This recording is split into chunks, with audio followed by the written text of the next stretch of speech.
Just like an eagle soaring high, resting on trees that touch the sky.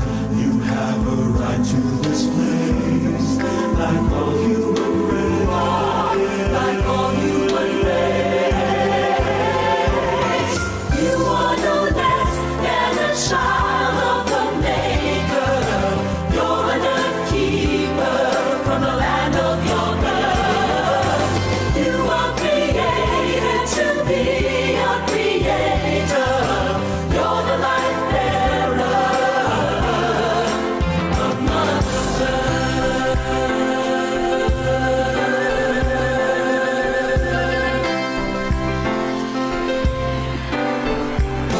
And you're holding the key between you and me. Life is a choice we need to make. Peace is the way that we must take when there is wasting and pain. To heal and sustain, to heal and sustain. You are so called to be named the name giver. You're the defender of the nameless and weak. You are so pleased to become a peacemaker, to make all amends. Hands on you, and for the sake of your future sons and daughters and sons, give survival a chance. You are no less than a child of the Maker. You're an earth keeper from the land of the birth. You were created to be a creator. You're the life bearer. You were so called to be named the name giver. You're the defender of the nameless and weak. You were so pleased to become a peacemaker. You make all amends. To do all unto.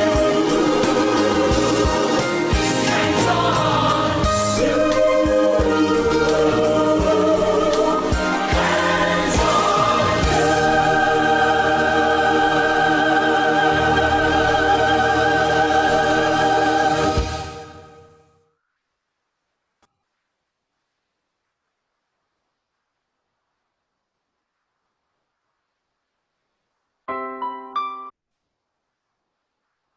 Let us now listen to the welcome address of JVP President Tim Gabuna.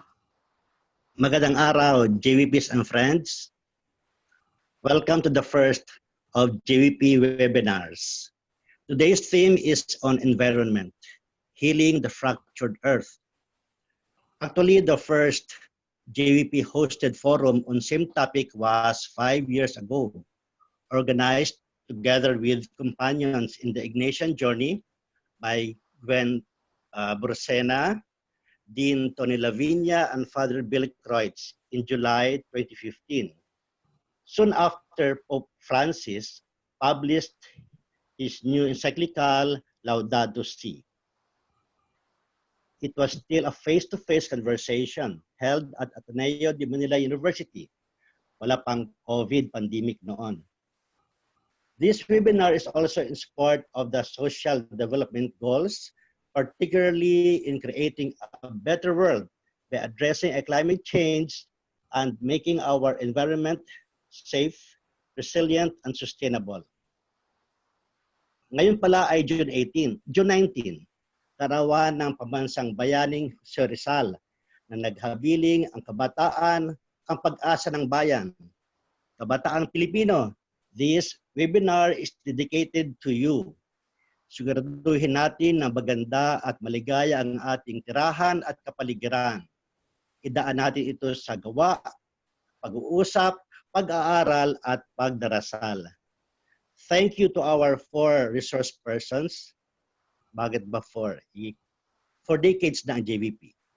Ilan lamang sila sa maraming JVP environment experts na ngayon ay tumutulong gumawa ng paraan para mabawasan ang patuloy na pagsira ng ating kapaligiran at para ang mundo ay maging maayos na tirahan para sa lahat. Maraming salamat din sa ating live singer, Bob Guerrero, readers, Gladys, Wen, Rai, and Bob, technical managers and hosts, GJ, Matthew, and Love. Of course, our head organizer is Blas Discalyar, the JVP Executive Director, and sponsor, Phil Foundation, and its president, Max Ventura. Lahat sila ay JVPs. Our moderator is also a JVP volunteer 25 years ago in Kabangkalan, Negros Occidental, Iya Santiago. Alam ko siya ang immediate past president of Rotary Club of Pasig. Thank you, Iya, at mabuhay tayong lahat. Maraming salamat, Tim. Ayan. Bilang pagpapakilala ng aking sarili, kinlaim ko na, ayan na, I am Mother Earth. Isa po yan sa mga parang metaphorical missions na nabuo several years ago. So, diretso na tayo. Once again, welcome to everyone to this webinar called Healing Our Fractured Earth. And we have 4 handsome JVP resource persons for today, whom I will be properly introducing individually later before they make their presentations. After each presentation, we will have a short reading for our own reflection based on the Psalms. So, yun po yung mga pinasalamatan ni Tim kanina ng mga readers natin. And I encourage everyone throughout the program to be actively participating, chatting. And later, for your questions and answers, we will be giving you some instructions on where to put your questions, okay, and insights. So I think we can begin now. Let us begin learning more about the Laudato Si, Care for Our Common Home, to be presented by the Executive Director of Simbahang Lingkod ng Bayan, who is also a consultant at the School of Government and lectures in ethics both at the Ateneo, the Manila University. Let us welcome Father Pat Falguera, SJ, Ph.D., Batch 11. Thank you, Pete. Thank you, Iya. So again, just give a thumbs up if you can hear me. Okay.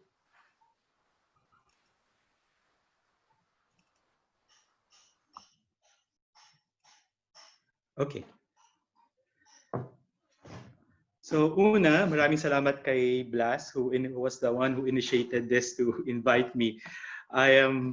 To be honest, I am quite uncomfortable with this topic because it is an overwhelming document. But what I plan to do in my talk this morning with you is to try to share this with you through bite sizes.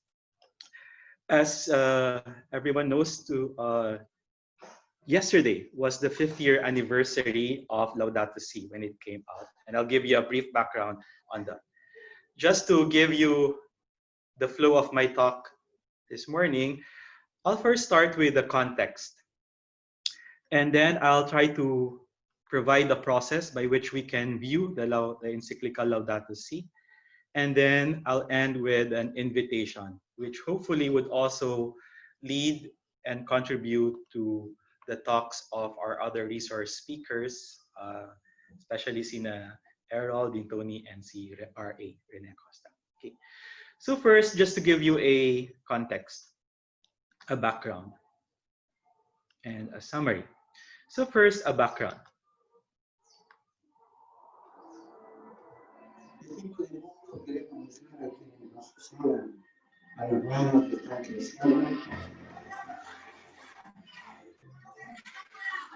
Motivado por esta pregunta, quisiera invitarlos a participar en la Semana Laudato Si, del 16 al 24 de marzo del 2020. Es una campaña global en ocasión del 5º aniversario de la Carta encíclica Laudato Si sobre el cuidado de la casa común. De nuevo me llamaron a los gente a recordar la crisis ecológica. El tramón de la tierra y el tramón de los árboles no dan para más. Veremos la creación, donde nuestro gran Dios creador. Celebremos pronto la semana de Laudato Si. Dios nos bendiga. No se olviden de regresar conmigo. And so this was probably the response of JBP to help celebrate Laudato Si week, which occurred in May 24. Probably you're confused about that. I'll try to clarify that later. Okay, so that's just the background. Laudato Si, the full title of the document, as found in its original source in Latin, is Laudato Si de Communo Domo Colienda. It comes from St. Francis's Canticle of Creatures, and literally it's translated, "Praise to you, be to you, my Lord." So that Pope Francis in his encyclical talks about a care for our common home. As I mentioned, the invitation by Pope Francis was last May 24th, 2020. So today, but this encyclical was officially published 18 June 2015, which was yesterday. So we are celebrating its 5th year anniversary. So that this is the second encyclical published after Lumen Fidei and after Pope Francis's Apostolic exhortation, the joy of the gospel. Just to give you a background so that you won't be confused, when popes give apostolic letters, there seems to be a gradation in terms of solemnity. So first, would and foremost, at the top would be the apostolic constitutions, then the encyclicals, the motu proprios, apostolic exhortations. I won't go into the details in this, but Laudato Si is considered an encyclical, while Evangelii Gaudium is deemed as an apostolic exhortation. So that when you look at an encyclical, it is addressed to the whole church, and it is a pastoral letter. It is really a pastoral letter in which the Pope puts on his hat of being a teacher. So this is addressed not only to the bishops, but to the entire church laity. So just to give you a summary of what this is all about, when Pope Francis gave first, the Vatican had officially brought out the publication of Laudato Si. He gave some interesting points. It's an encyclical the Pope describes as both dramatic and joyful. The document, titled Laudato Si, or Praise Be to You, calls on Christians to care for creation and not to ignore the wounds of Mother Nature. The Pope describes with great clarity what many scientific experts already agree on, including pollution that leads to premature deaths, global warming, which goes hand in hand with increasing sea levels and other extreme weather conditions. The marginalized have less and less access to drinkable water. The disappearance of crops and animals that are essential for the survival of many. These points, writes the Pope, are at least in part caused by the actions of mankind, and so we should respond. And it's not enough just to say, well, let's go ahead and make sure that it's true before we say something about it. We can't do things in that way because maybe it'll be too late. So if there's a good probability that we could be doing serious irreparable damage to the atmosphere and to the environment, it's up to us to make sure that we stop it on time.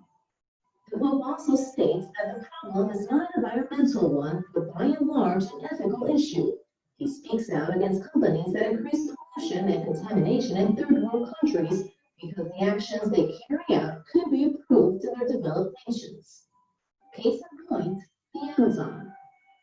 Those communities that show us how to look at life differently through a unique perspective are being displaced. Many of them are not only losing their land, they are also losing their identity. The encyclical has triggered controversy even before its publication, especially in the U.S., where climate change is still highly debated.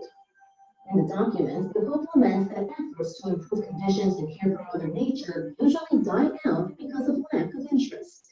He speaks out against, quote, obstructionist attitudes, even on the part of believers, that can range from denial of the problem to nonchalant resignation, or blind confidence in technical solutions. He calls on Christians to embrace a so-called ecological conversion so as to live out, quote, our vocation to be protectors of God's handiwork, something that's not an option or secondary. He also addresses environmental activists. He calls on them to not fall into contradiction.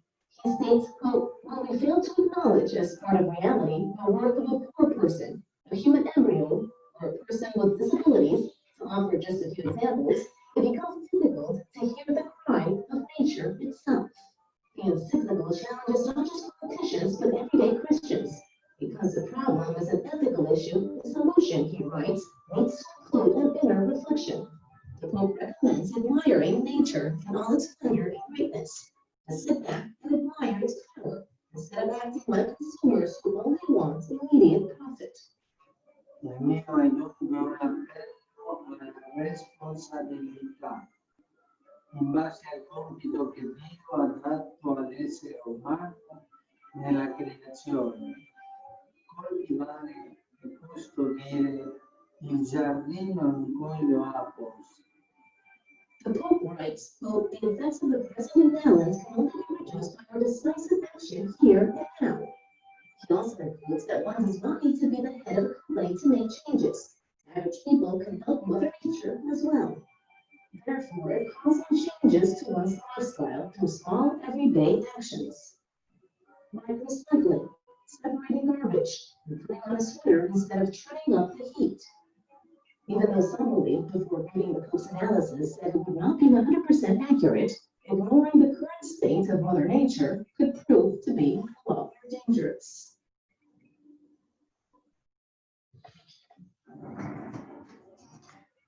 This document is a very rich document, and I'll try to summarize it by trying to put in objective goal. Just to cite my sources, the sources of this summary comes from the tablet. You would want to put this online, and then Global Catholics for Climate Change. But I suggest that you read the document itself because it is a very rich, as I mentioned, it's a very rich document. And as Pope Francis mentioned, it is very dramatic. And if taken seriously, it would really lead to a conversion. So the document, the Laudato Si, is divided into 6 chapters. And for my summary, I'd like to put in objective, a goal, which seems where Pope Francis is coming from, and what would be the message, theme of each chapter. So first, the first chapter speaks of what is happening to our common home. So it refers to Mother Earth. For Pope Francis, he says that, again, this is a very fresh perspective, trying to put in both a theological, philosophical, but he said that an analysis of this will only remain abstract if it is not grounded in a fresh analysis. So that for Pope Francis, he said that before considering faith as a perspective, he said, let us take an objective look at what is happening to Mother Earth. And chapter 1 tries to discuss how humans have now attempted to forget their true nature, which is really their nature of themselves taking care of the earth, but instead serving business and consumerism.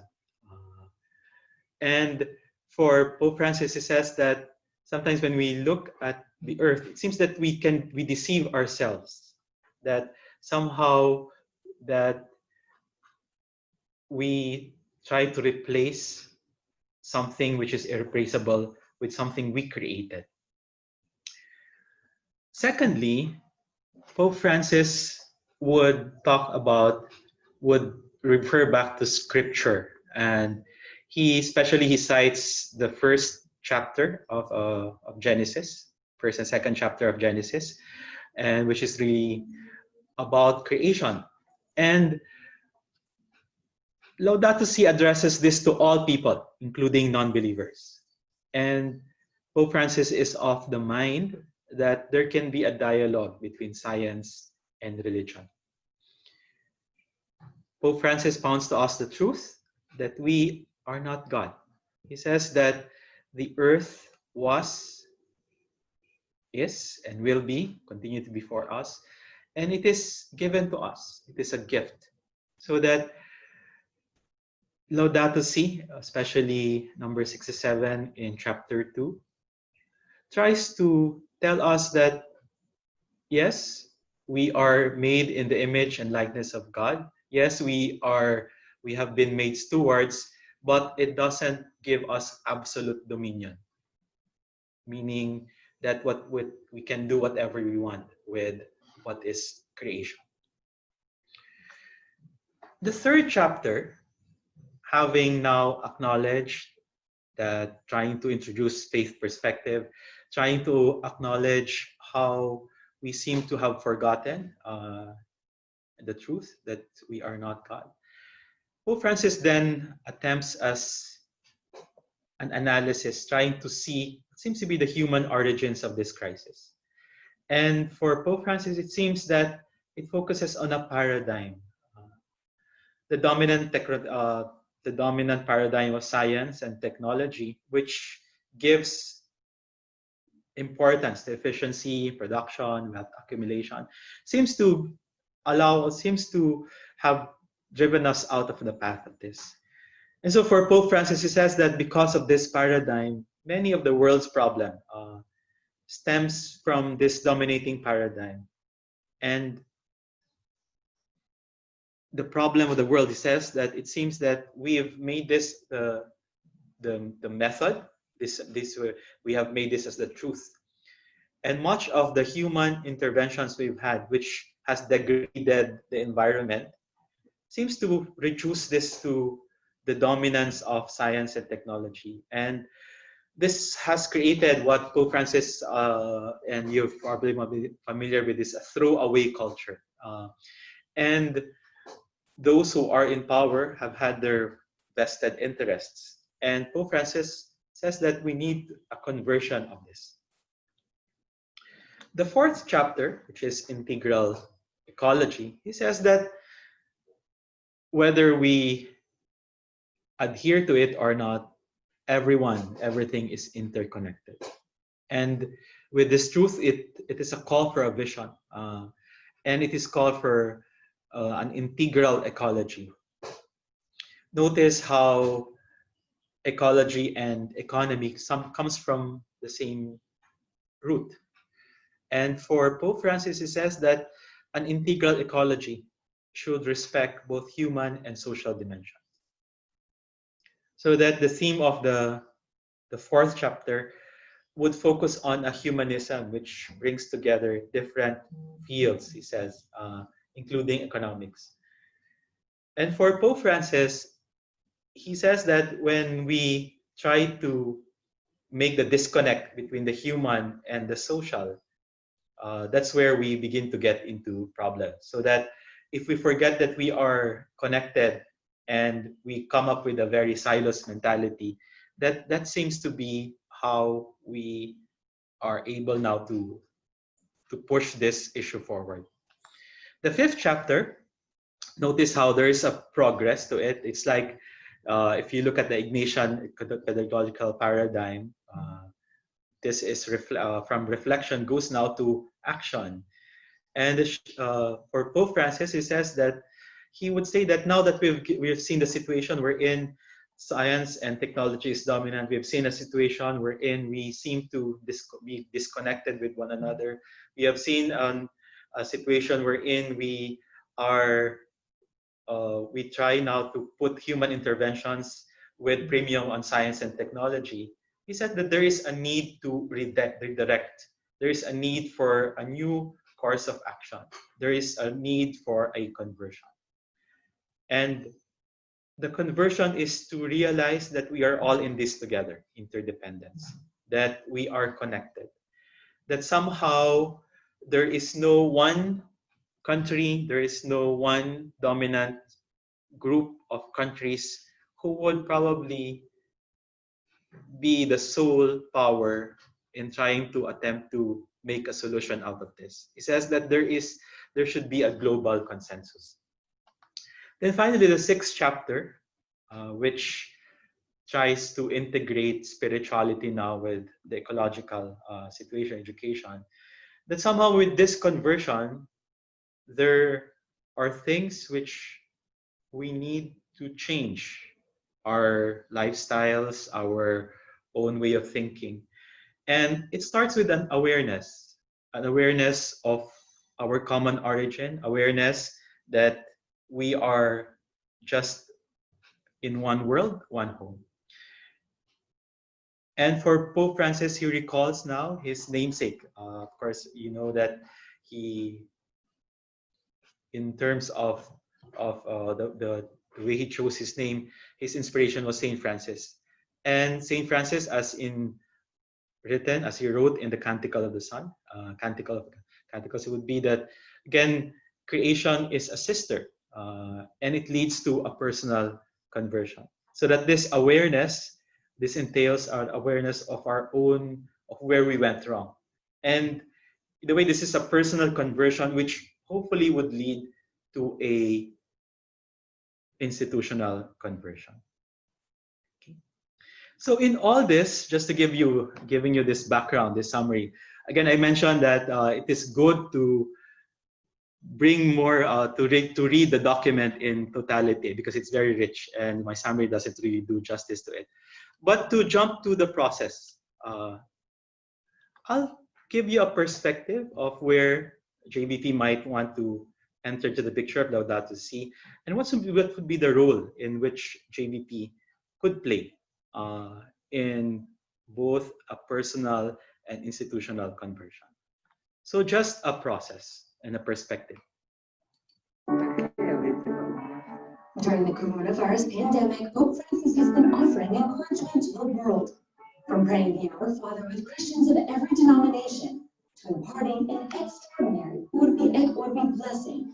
He has accompanied each action with powerful words about keeping hope and courage alive. Pope Francis reminds Christians of their identity, and that God is never changing, even during this time. Perché quando ci sentiamo con le spalle al muro, quando ci troviamo in un vicolo cieco, senza luce e via di uscita, quando sembra che Dio, perfino Lui, non risponda, ci ricordiamo di non essere soli. Gesù ha provato la battaglia totale, la situazione a noi più estranea, per essere in tutto solidale con noi. L'ha fatto per me e per tutti voi. L'ha fatto per dirci non temere, non sei solo. Noi siamo cristiani perché siamo stati eletti. In questa elezione c'è una promessa di speranza. Il segnale è la fecondità. He recalls that going from the season of Lent to Easter and Jesus' death to resurrection, Christ remains the hope for Christians. Il Signore ci interpella dalla sua croce a riprovare la vita che ci attende, a guardare verso coloro che ci reclamano, a rafforzare, riconoscere e incentivare la grazia che ci abita. Non spegniamo la fiammella smorta che mai si ammala e lasciamo che riaccenda la speranza. È un altro contagio che si trasmette da cuore a cuore, perché ogni cuore umano attende questa buona notizia. È il contagio della speranza. Cristo, mia speranza, è risorto. Non si tratta di una formula magica che faccia svanire i problemi. No, la risurrezione di Cristo non è questo. È invece la vittoria dell'amore sulla radice del male. Una vittoria che non scavalca la sofferenza e la morte, ma le attraversa. He doesn't play down the difficulties and suffering, but says in order to face them, courage is also needed. Pope Francis asks people not to give up in this time. He says to remember that God is bigger than any problem that could arise. Sorella, fratello, anche se nel cuore hai seppellito la speranza, non renderti. Dio è più grande. I buoni o la morte non hanno l'ultima parola. Coraggio, con Dio niente è perduto. Se sei debole e fragile nel cammino, se cadi, non temere. Dio ti tende la mano e ti dice coraggio, non te lo puoi dare, ma lo puoi ricevere come un dono. Basta aprire il cuore nella preghiera, basta sollevare un poco quella pietra posta all'imboccatura del cuore per lasciare entrare la luce di Gesù. Basta invitarlo. Vieni Gesù, nelle mie paure, di anche a me coraggio. Pope Francis gives a daily message like this each morning when he celebrates Mass. His advice transmits globally since he live streams each of his public appearances. It's another way he's living out his pastoral call as the shepherd of the Roman Catholic Church and a spiritual leader in a world with an uncertain future. Napakaganda yung mensahe ni Pope Francis sa atin, lalo ng panahon nitong pandemic. And ito yung siguro maaari nating tignan, isang punto de vista. Sabi niya, tignan natin yung Laudato Si. At siguro itong nangyari sa ating lipunan ngayon bilang isang salarangan ng pag-asa at tapang. At sana ito yung pwede nating gawin bilang mga JVPs. Just to push this further, given the perspective of hope and courage, what seems to be the roles now which Laudato Si seems to play in all this? That somehow, when we read the document and if you review it, the Laudato Si serves as a map between the human condition, trying to bridge what ourselves and where we are, and what is happening now in our environment. It's a good thing that this pandemic actually took place, because somehow it also made a recess of what's the environmental degradation which is happening. But it says that the Laudato Si can be a map which can help us navigate through the human conditions and what's happening in the environment. Laudato Si also tries to provide us a guide.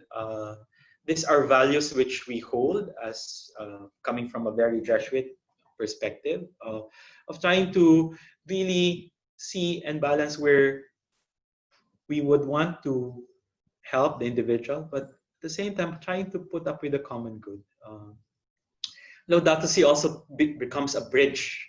Somehow when in trying to bridge what's happening in technology, what's happening in science.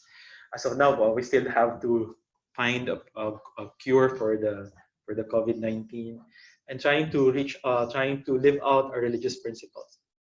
Laudato Si also provides a direction to us, especially in trying to bridge the tension between ecology and economy. And this is the same question which somehow our government leaders also try to grapple with, again, between health and economy. And finally, Laudato Si provides a strategy in trying to bridge leadership awareness. It's happening with our leaders in government, church, civil society, and management perspectives. Babalikan ko to in a while, but just to move forward, that somehow when we look at this roles, I'd like to ask ourselves, bilang JVPs, pwede nating gawin. So that at the start of this webinar, for those who first put it, ang ganda ng mga kanta, ang ganda ng mga videos natin. And I'd like to probably cite our core values. Diba? The 5 S's which have been imbibed, which we try to live out as JVPs, whether our present batch of volunteers or as long as 39, 40 years ago. These core values, solidarity, service, spirituality, simplicity, social justice, these are not only concepts, but are an experience. When we look back at our JVP experience, whether we were assigned as working with farmers, as in teachers, working in urban poor communities, we started with an immersion, which somehow brought in where we are coming from or perspective. But somehow it led to a realization and which a continuing contribution of where we can do this. As I mentioned, this is an invitation, and hopefully, sina Dean Tony, sina Father Errol, and si Sharone can elaborate on this further.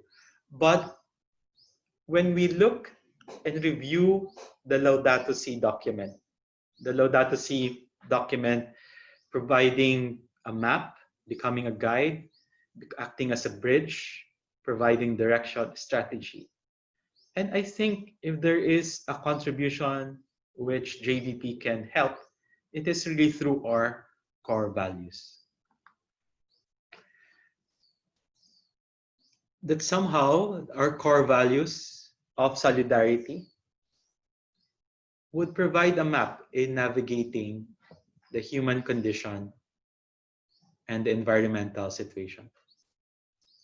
Our core value of service acts as a guide in mediating between individual care and common good. Our value of spirituality becomes a bridge in conversing scientific truths and religious principles.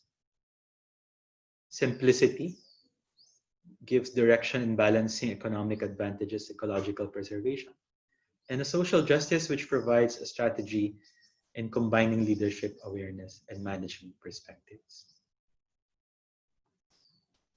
Again, this is an invitation for a strategic action to take place. As Father Errol will probably expound later, the UAPs are an invitation to a conversion. It takes time. That somehow Dean Tony would also like probably how the impact of Laudato Si has made, especially later. The Laudato Si was published to May 2015. That same year, December 2015, was again the Paris, I think the covenant, what happened there. But in all this, I think what Laudato Si does is to continue to make us be more practical, which hopefully Rene would also expound in trying to contribute, that these are not only concepts, they are an experience. They are a portal to a worldview. So what I've been trying to share with you in this very brief, again, it doesn't do justice in trying to document. This could actually take a whole day in presenting this. That in the end, when we look at this strategic action, which we have looking at Laudato Si as an encyclical to look at the environment, looking at our own JVP as an experience and to response. What we're saying that in the end, what the invitation for JVP is to look at all this, our core values, in trying to navigate through this world of ours. And I end, this is often attributed to St. Augustine, although it's very, it's also debatable. But I've always asked, and there's something that somehow as a way forward when we tackle all these concepts, but not only concepts, but concepts which hopefully would lead into action. That somehow this is a principle, that in decisions, in our actions, we are always united in the essentials. In the non-essentials, we are free to interpret things, but in the end, it's about love. So I guess that's it. Thank you. I hope I did not take much time for this. So thank you, everyone. Thank you very much, Father Pat.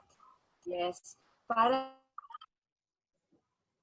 when you really look at how Laudato Si aligns with our core values, talagang parang feeling ko, ikaw talaga yung kausap at may magagawa ka din.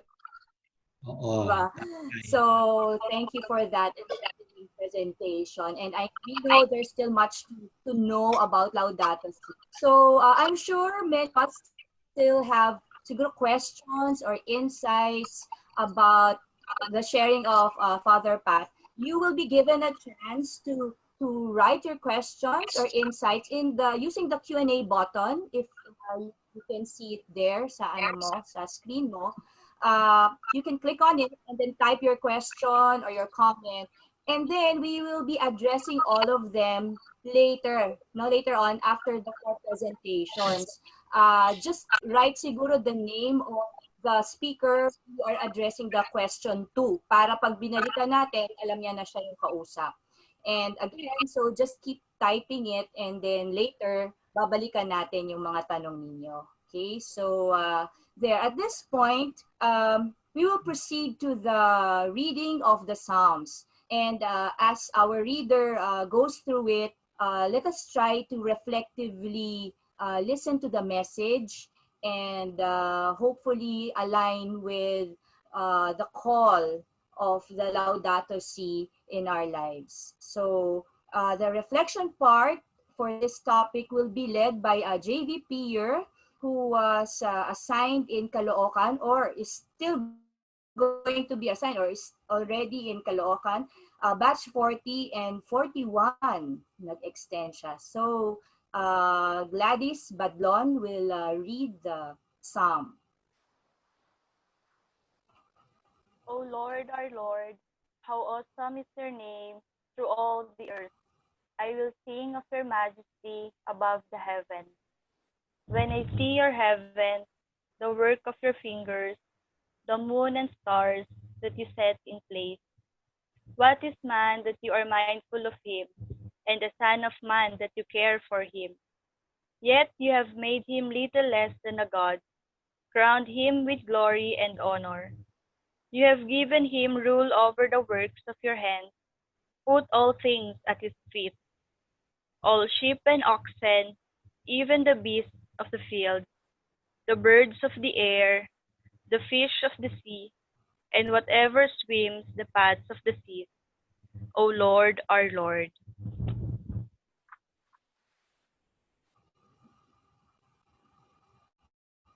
To spend some time to quietly reflect on Psalm 8.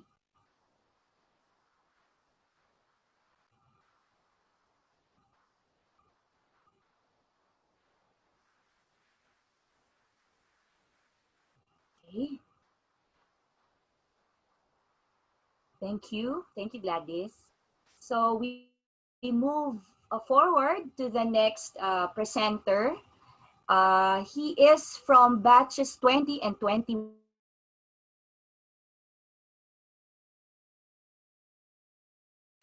He was a parish priest in Culion, Palawan when Yolanda brought devastation in the area. So take it away, Father Errol Nebrao, SJ. Hello, good morning, dear JBP and fellow presenters. As introduced, I am Father Errol. I am from batch 2021 and I was assigned in the New Bilibid prisons in Muntinlupa City. So shout out to my fellow Kakosa JBPs out there. And I hope that everyone is doing okay as you attend this webinar. Thank you very much for JBP for inviting me to share with you about the Universal Apostolic Preferences or the UAP of the Society of Jesus. Perhaps this is not something new, especially to those who work in a Jesuit institution like the Ateneo or our parishes. So please consider this as a sort of revisit for you guys. And for the benefit of all, allow me to present the UAP in broad strokes, and then I will try to zero in on the matter about caring our common home, which is the focus of our gathering, the focus of our team. So I think the first question that comes to our mind, what is the Universal Apostolic Preferences or the UAP?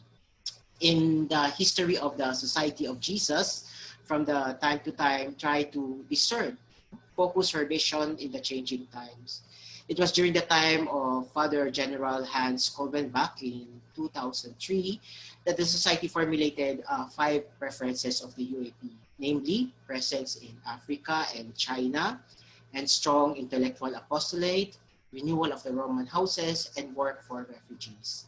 Now, keeping with that initiative of Father Kolbenbach after 15 years, through Father General, our President General, Father Arturo Sosa, the entire Society of Jesus, all Jesuits around the world conversed, discerned, and prayed over to what would be our new UAP. Are the previous 5 preferences will still be relevant at this time? What are the new concerns that we need to focus on, especially in the next 10 years? And so after going through a long and rigorous discernment process since 2017, we have the 4 preferences of the UAP, which was confirmed and blessed by Pope Francis himself and was officially announced last year, February 19, 2019. So just a side story, being a young Jesuit and taking part of these exciting times, and looking at our UAP and really say to myself, and share the world that I was part of that process, and we will take that mission, we will take that challenge. The next question is, what are the 4 preferences of the UAP? And I think it is very important to look at this gospel according to St. Matthew. Let me read it to you. Do not put new wine into old wineskins.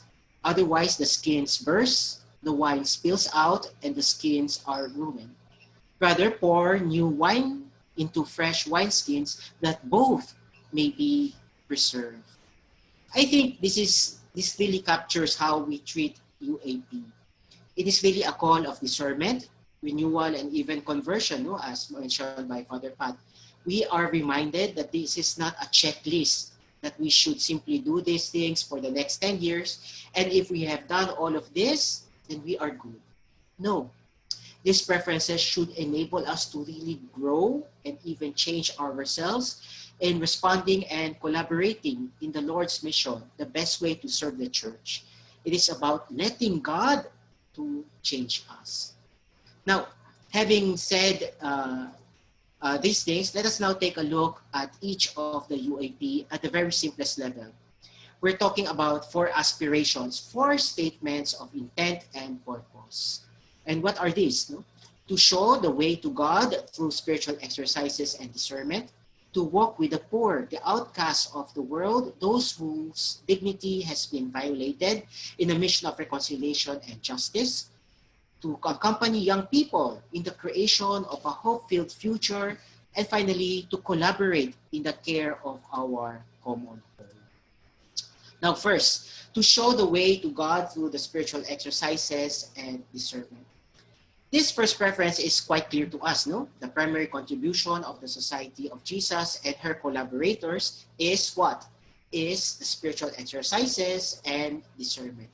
We have a very important and unique tool given to us by our founder, Father Saint Ignatius himself, for making the life and action of the Lord Jesus present in our context, in a diverse social context of today. And so 2 important things. First, we resolve to offer spiritual exercises in as many ways as possible. And second, we resolve to promote discernment as a regular habit for those who choose to follow Christ. In my context, for example, in this time of the pandemic, in terms of formation work, we really are invited to be creative in doing online recollections, online retreat. In this picture, I'm doing online mass for our junior high school students and our community. Second, to walk with the poor, the outcasts of the world, those whose dignity has been violated in a mission of reconciliation and justice. Quite clear. To follow Jesus is to be companions on the way. What does that mean? We seek to follow with the poor in a journey that promotes social justice and change of economic, political, and social structures that generate injustice to them. Now, the care for indigenous people, their cultures, their basic right, occupies a special place in our commitment to this work of reconciliation and justice in all their dimensions. I'm happy to share with you, our formation work here in junior high school. For example, what is the main highlight is really forming our students to love the poor, to serve the poor, to journey with the poor. That's why from grade 7 until grade 10, there are insertions and there are specific programs that are designed for their particular age level. The third is to accompany young people in the creation of a hope-filled future. This is my area of concentration right now in my Jesuit mission as chaplain and Magis animator in the Philippine province. The young people, most of whom are poor, face enormous challenges in our world today that it makes difficult for them to find meaning in their lives and to draw closer to God.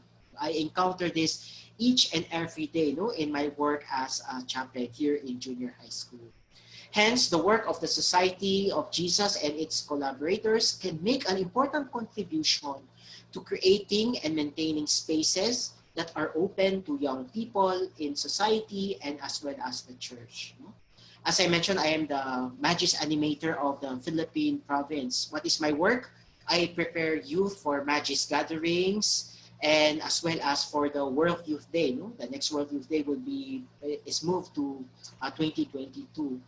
And honestly, they simply don't need someone to tell them this and that. They need persons who can accompany them, who can journey with them. Having this, we can learn along with the youth, with the young, to find God in all things, can help them to live this stage of their lives more profound. Now, we go to the last preference, and I'll try to zero in, which is our topic. And the reason why I also try to mention the three preferences earlier, to collaborate in the care of our common home. Now we come to the focus. Many have been said already by Father Pat, and the invitation for us to really revisit, especially we just celebrated the anniversary of this important document, and to really renew ourselves, what Pope Francis has inviting us all these years. But let me focus on three important points for this presentation. First of all, we all share responsibility for care of our creation, our Mother Earth. There has been a lot of damage done to our Mother Earth, and we have seen this all the time, in all media platforms. And this damage is also damage to the most vulnerable, such as indigenous peoples, peasants forced to immigrate, and the inhabitants of the urban peripheries. All of them has been affected because of this one. The environmental destruction being caused by the dominant economic systems in inflicting intergenerational damage. Us who are living right now are already experiencing it, and most of all the young who will inherit the conditions for the future generations.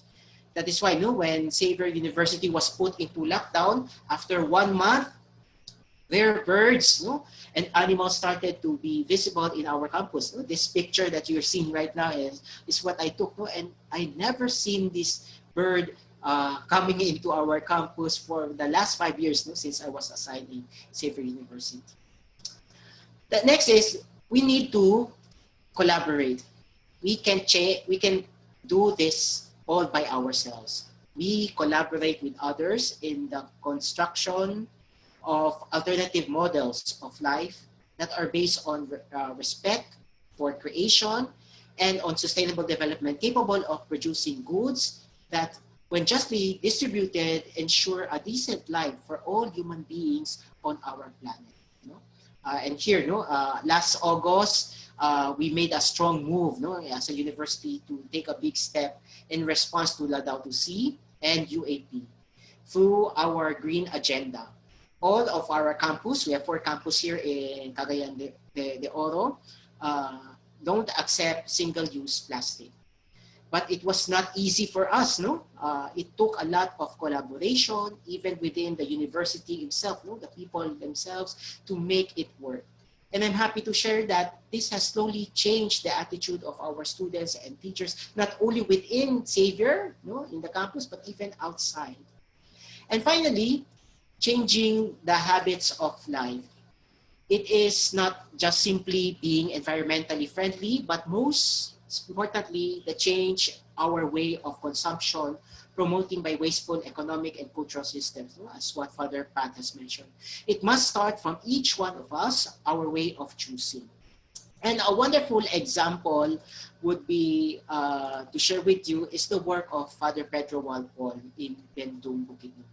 Last February, Father Pedro being part of our community, many of our Jesuits went to have a little exposure in response to UAP. And it was very edifying how this community in the far areas of Bukidnon live out the true spirit of the UAP. Not only the fourth aspect, the fourth preference, but all of the preferences. And inviting you, if you have the chance to visit Bindong, to see it for yourself. Now, this now brings me to the conclusion of my presentation. The last question is, what is then the invitation of UAP to all of us, especially for us JVPs? As you can see, I mentioned all of the four preferences, not just focusing about caring the common home, because that is really the message of UAP. We are all invited to see these four not separated from one another, but as a dynamic whole, working together in making God present in our broken world. That is why, for example, I can't just say I will focus on the youth, since that is my work, and ignore the work for environment. That cannot be. I cannot say that my work is only for promoting Ignatian spirituality because I'm a priest, and ignore the work for the poor. There may be a particular preferences that we are at home with, especially JVP, but we are invited to be open to the Spirit and have the other elements of the UAP in our work and in our ministry. And finally, I would like to end by going back to the spirit of the UAP, which is really a call of conversion and renewal, not only on the personal level, but also on the communal and institutional. And this is not just one-time process for 10 years. Now we know, okay, let's work for 10 years. No, it is a continuous, it seeks to constantly reflect, share, discern, and respond. By this way, we allow the Spirit to guide us so that we may have apostolic revitalization and creativity, to be better servants of the reconciliation and justice. And JVP, as a Jesuit collaborator, we share this mission with the entire Society of Jesus and its collaborators. We share the mission in the coming years. So I end here. My main source of this presentation is from the Jesuits Global, the official source of the UAP documents. Thank you very much. If you have questions, as said by Iya, you may just leave it in the Q&A corner, and we will try my best to present this to you. So God bless. Thank you, Father Errol. Your presentation gave us parang practical guidelines on how to participate and collaborate in protecting our common home as JVPers, kasi we are following yung UAP sa Society of Jesus. And I hope that we are also realizing that as collaborators, we can look at our roles, the roles that we play now as a mother, as a businessman, business person, as a doctor, professional, di ba? Sa lahat ng to, there are choices that we make every day, and we can choose to collaborate, to walk with the poor, to accompany the young people, and to make daily choices for the earth. No, parang preferential option for the earth. May ganun ba? So parang change of mindset, heart, body, mind, spirit ang kailangan. Kaya mahaba-haba ito. So it's good that we belong to a community. We can remind each other all the time. We are part of JVP. So tuloy lang, you are not alone. We will struggle together. Okay. So thank you once again. And at this point, so again, may Q&A button dyan. So just keep siguro writing your questions even after the topic has ended. Kung biglang may naisip kayo, isulat ninyo dyan sa Q&A button dyan, Q&A box. And now we will proceed to the reflection part, the reading of Psalm 65. I'd like to call on our JVPer, batch 37, who was assigned in Davao Oriental, Wen Asuncion, to lead the next reflection.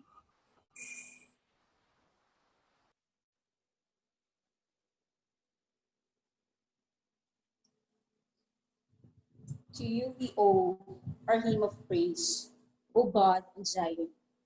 To you our vows must be fulfilled.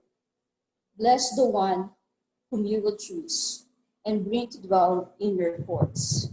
May we be filled with the good things of your house, your holy temple. You answer us with awesome deeds of justice, O God, our Savior, the hope of all the ends of the earth and of those far off across the sea, who are robed in power. You set up the mountains by your might. You still the roaring of the seas, the roaring of their waves, the tumult of the peoples. Distant people stand in awe of your marvels. The places of morning and evening you make resound with joy. You visit the earth and water it, make it abundantly fertile. God's stream is filled with water. You supply the rain. Thus do you prepare it. You drench its flowed furrows and level its ridges. With showers you keep it soft, blessing its young sprouts. You adorn the year with your bounty. Your paths drip with fruitful rain. The meadows of the wilderness also drip. The hills are robed with joy. The pastures are clothed with flocks. The valleys blanketed with grain. They cheer and sing for joy.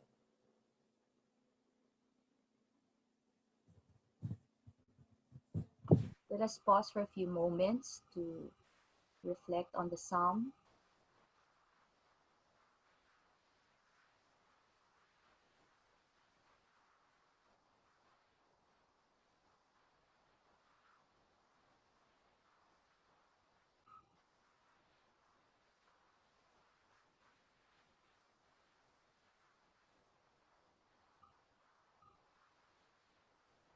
All right. So you can see there flash on your screen. If you would like to support a Jesuit volunteer, kung titingnan nyo itong buong webinar na to, organized by JVPers, di ba? At makita mo talaga the impact that an experience in JVP can make on one person and how much change that person or group of people na JVPers can make in making life better for the world, for people. Okay? So now our third presenter, pangatlo na, will talk about climate change and the Catholic response. Okay? Plus maybe give us some updates on the status of the Paris Agreement. He is a well-respected lawyer, educator, columnist, and environmental policy expert. Currently, he is the director of the Energy Laboratory of the Manila Observatory and chair of the Forest Foundation of the Philippines. So let us now listen to Batch 2, JVP Attorney Tony Laviña. Hello, good morning. Magandang umaga sa inyo lahat. Naka-load ba yung PowerPoint ko? Yes. Yung aking ngayon, pag-uusapan, yung climate emergency. And since nag-start tayo with Laudato Si,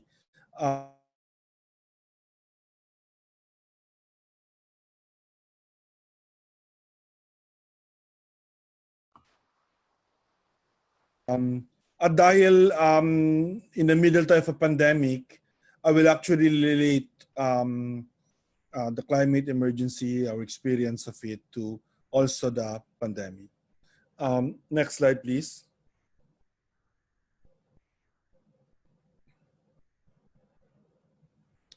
Ako ba ng slide, or can you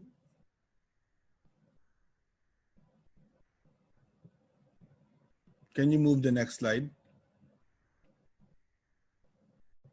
Matthew? Ayaw. Hello?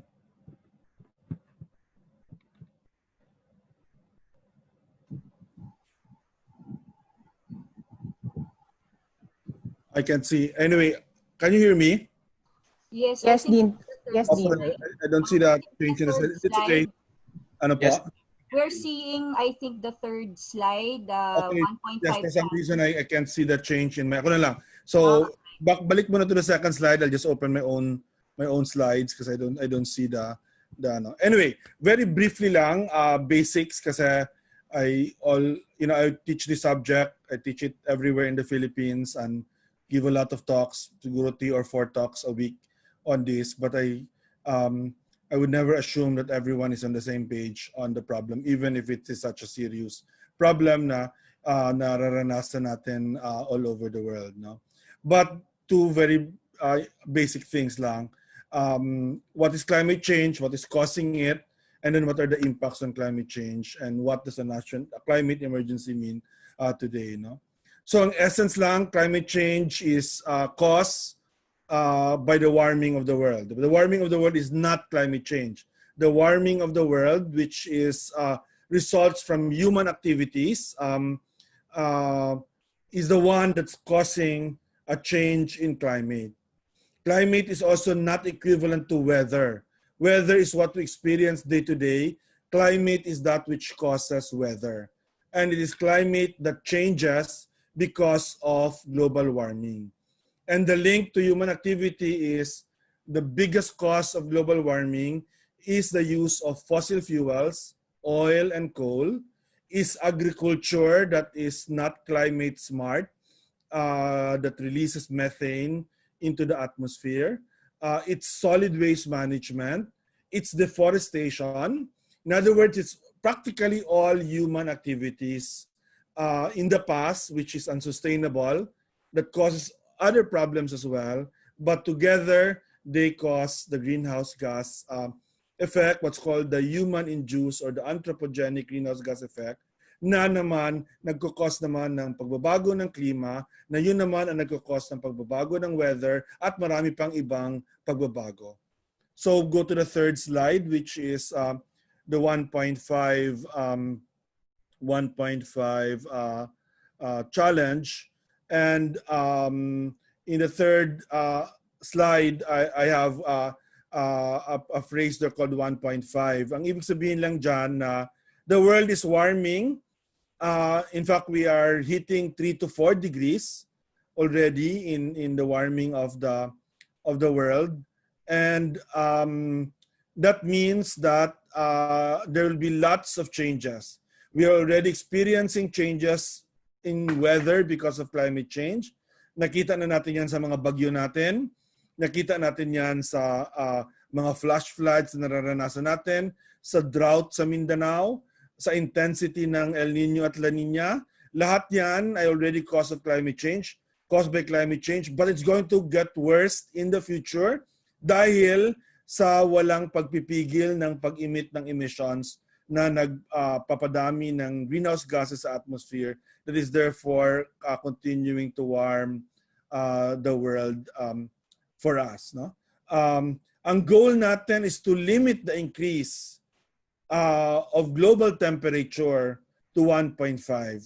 The importance of this is very simple. Sa Pilipinas, 1.5 can actually mean 3, 4, 5 degrees. 2 to 3 degrees kasi nasa equator tayo.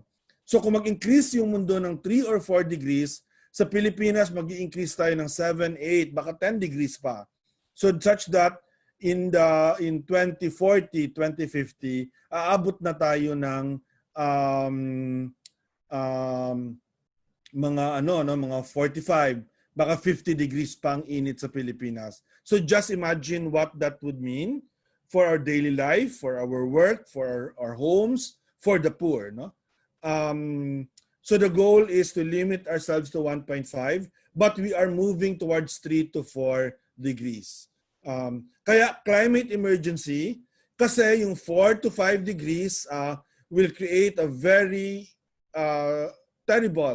will result in very terrible outcomes for for the world in terms of intensity of storms. Kung may Yolanda tayo once every 2 to 3 years, may Yolanda na tayo once every year, baka 3 to 5 Yolandas pa every year. Kung may drought tayo every 3 to 4 years, may drought na tayo every year. At yung mga ulan natin, hindi lang yung bagyo, kundi yung ulan, lalakas, at magiging unpredictable pa kung saan siya pupunta. Walang mai-spare sa Pilipinas, no? At sa buong mundo in fact. Yung sea level rise will be very big will be very serious in a 3 to 4 to 5 degree increase situation. Ang ibig sabihin niyan, halimbawa kung may 4 or 5 degrees kang ibig sabihin niyan, you give up most of Metro Manila, most of the coastal areas of the Philippines. You have to go inland lahat kasi malulunod yung lahat ng mga settlements, habitation dito sa Metro Manila at sa marami sa mga coastal cities natin. So that's why importante to limit the increase to 1.5. And how do you limit the increase? Well, you limit the increase by limiting the emissions. So if you can go to the 4th slide, yung nakatitle na IPCC, ang malungkot dito is hindi naman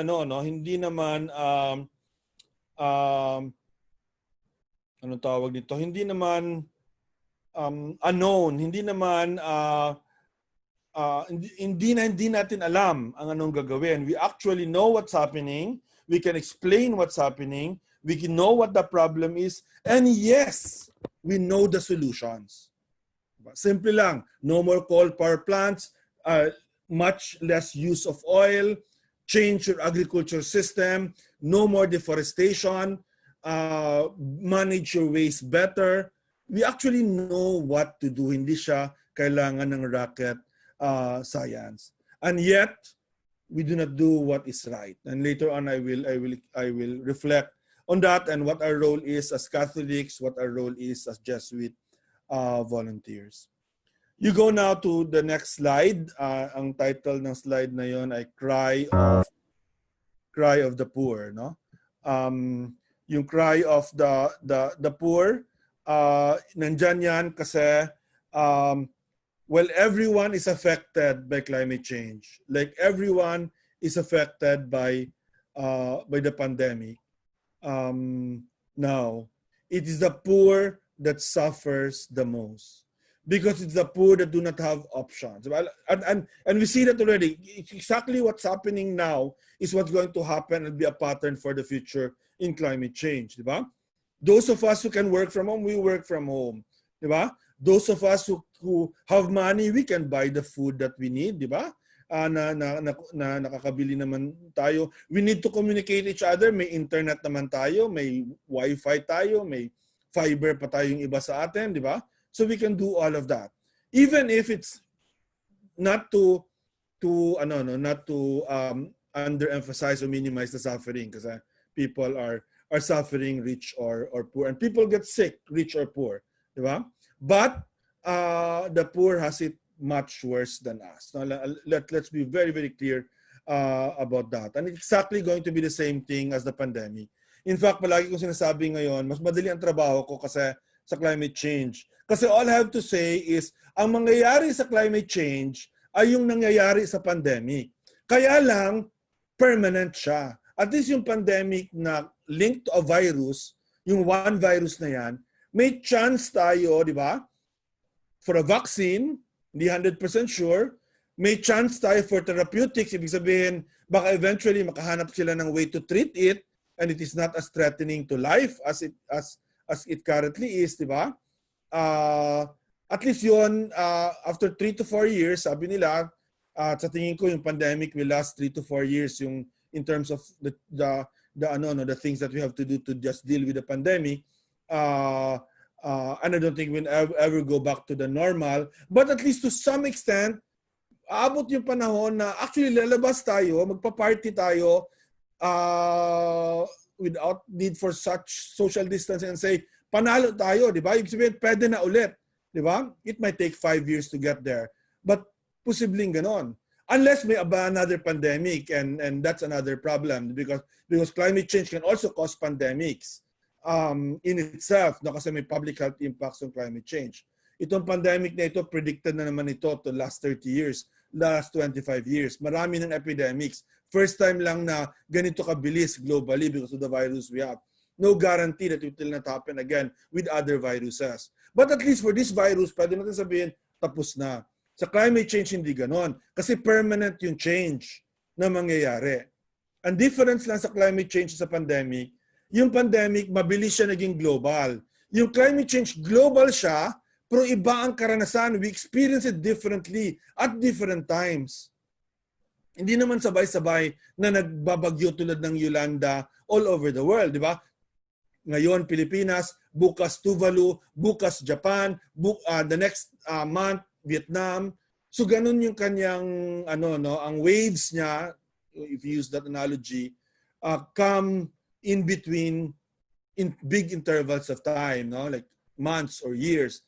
Unlike the pandemic, within 3 months the whole world suddenly is and hindi siya umaalis, di ba? Ang storm naman umaalis even if the impact stays on, no?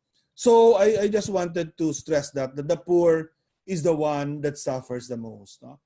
And therefore, climate change needs to be responded also in a just way. Kaya kami din sa issue na ito, I have been working on climate change for 30 years na. Ang cry ko is climate justice, diba? That's the right cry for climate change. To solve climate change, you have to have climate justice that makes sure that the poor does not suffer the most from climate change as they currently do, and that the poor also does not bear the cost of dealing with climate change. Tulad ng pandemic, di ba? Again, yung response natin pandemic,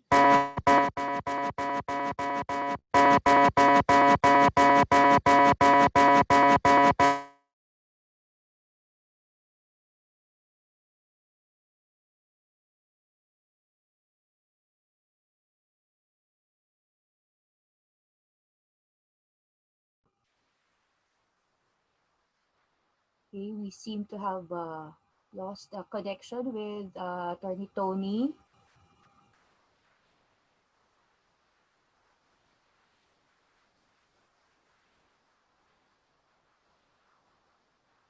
Frozen yung screen.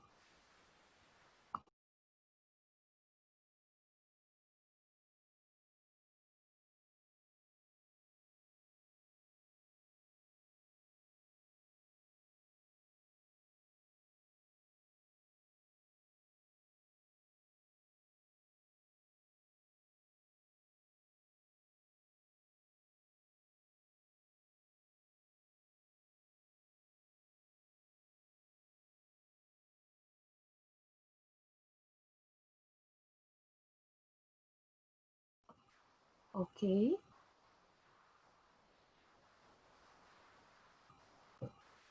Sige. So far, no, parang I think we are realizing because we lost connection with Tony. So I hope na you can feel, no, how alarming the situation is with the way Tony is explaining it to us na napaka laki ng epekto, no? Mas kung dito sa pandemic nahihirapan na tayo, mas lalo pa sa effects ng climate change. And I think mas nauunawaan na natin kung gaano kabigat ang epekto dahil sa pandemya pa lang na ito, medyo nakakaramdam na tayo. And I think more and more, no, ngayon, na if we feel that we have already been doing our part in helping the earth, no, in reducing emissions or reducing our consumption, in contributing to caring for the earth, baka extra pa, magis pa, di ba, ang kailangan nating ibigay at hindi lamang sa individual lives natin, kundi we really get involved, and sabi nga niya kanina, no, climate justice, and we expand our consciousness, not just focusing on our own lifestyles, but also looking at how other people are living, especially those, especially the poor. no, sa paligid natin. And we make sure that we do our part and we influence others even para we help them na hindi sila mas maapektuhan sa yung epekto nitong climate change kasi sila pala talaga yung pinaka malala ang mararamdamang epekto. So I think that was at least for me yun yung huli kong nakita, no, dun sa presentation. Is he back? Si Tony? Nandiyan na iya, si Dean Tony. Hindi po, sorry. Go ahead, Dean. Sorry. For some reason, hindi naman yung nag-off lang yung computer ko. I don't know why. Meron pa namang battery, 80 fully loaded yan, fully charged yan. Anyway, balik na ako dun sa balik ako dun sa dun sa slide ng Cry of the Poor. So that's really the kailangan yung climate justice. Next slide please. Importante rin, aside from the poor, priority is to think about future generations. No? Ang climate change kasi is an issue that will impact more future generations. I mean, honestly, I feel sometimes that I have been a failure having worked on this for 30 years and not solving the problem. And in my case, I have worked at high levels. I'm as Undersecretary of the ENR. I was one of the top negotiators in many of the big negotiations on climate change. And still, after so many attempts, we are still not there. But kayo din, yung mga younger generations, so yung batch 39, di ba? Batch 39 ba yung latest na JVP?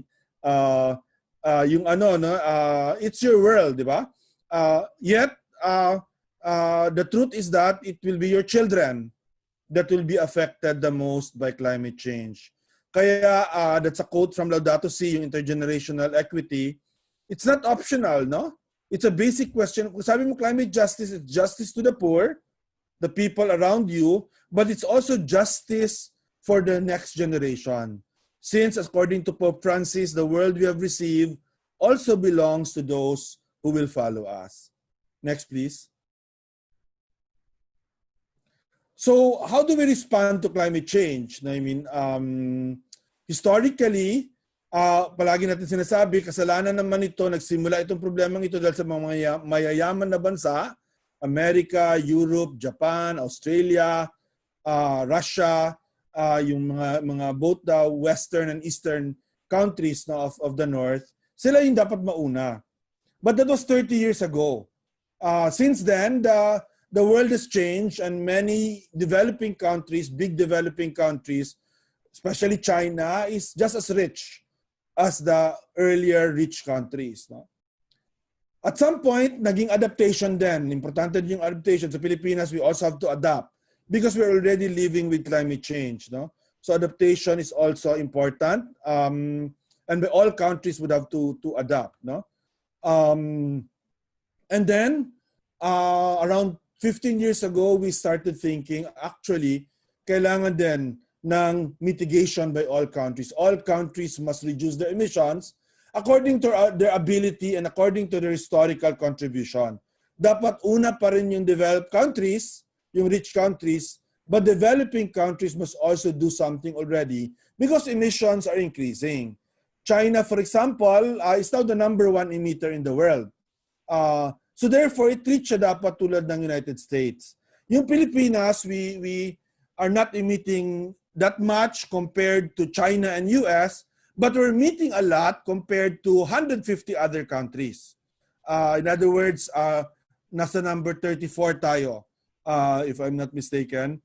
Nasa range tayo ng 30 to 35th place in terms of countries that are emitting emissions, no? And since victim tayo ng climate change, we cannot afford to contribute to our own destruction.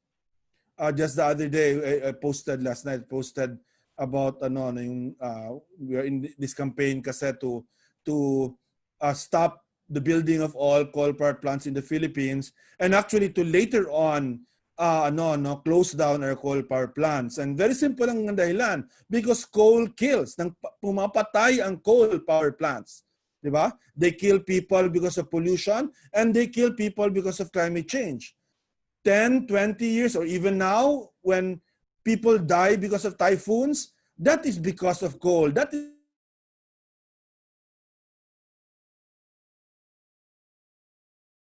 all of this. And because we can replace them already with new sources, with new ways of doing things. There are ways of doing agriculture. There are certainly ways of replacing whatever we needed timber for. And certainly there are new ways of energy, renewable energy that can replace fossil fuel. It is really sinful to continue all of that, diba? And that's why I'll go to the end of that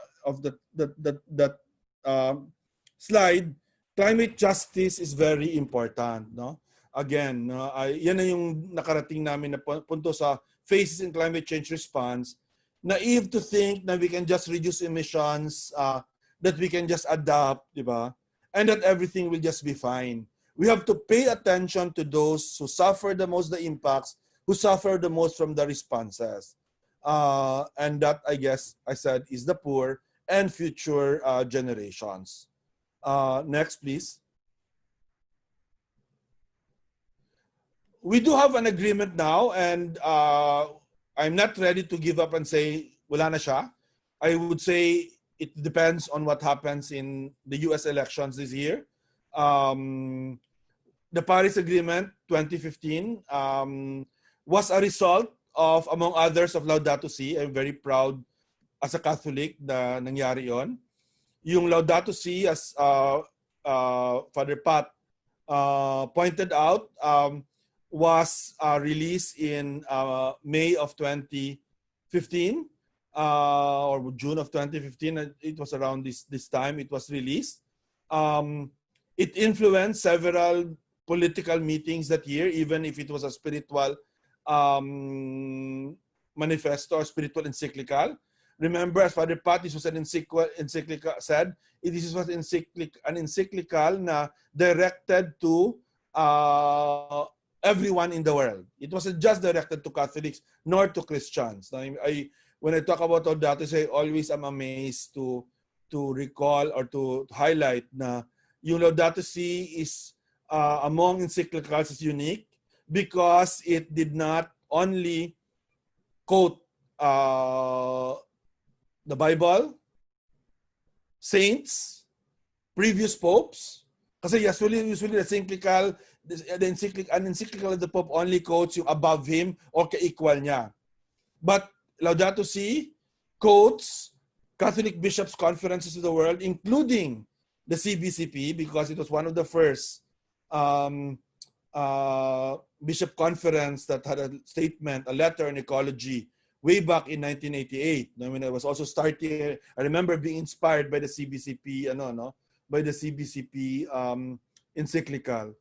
And then also Laudato Si cites political documents, UN documents like the UN Declaration on Environment and Development.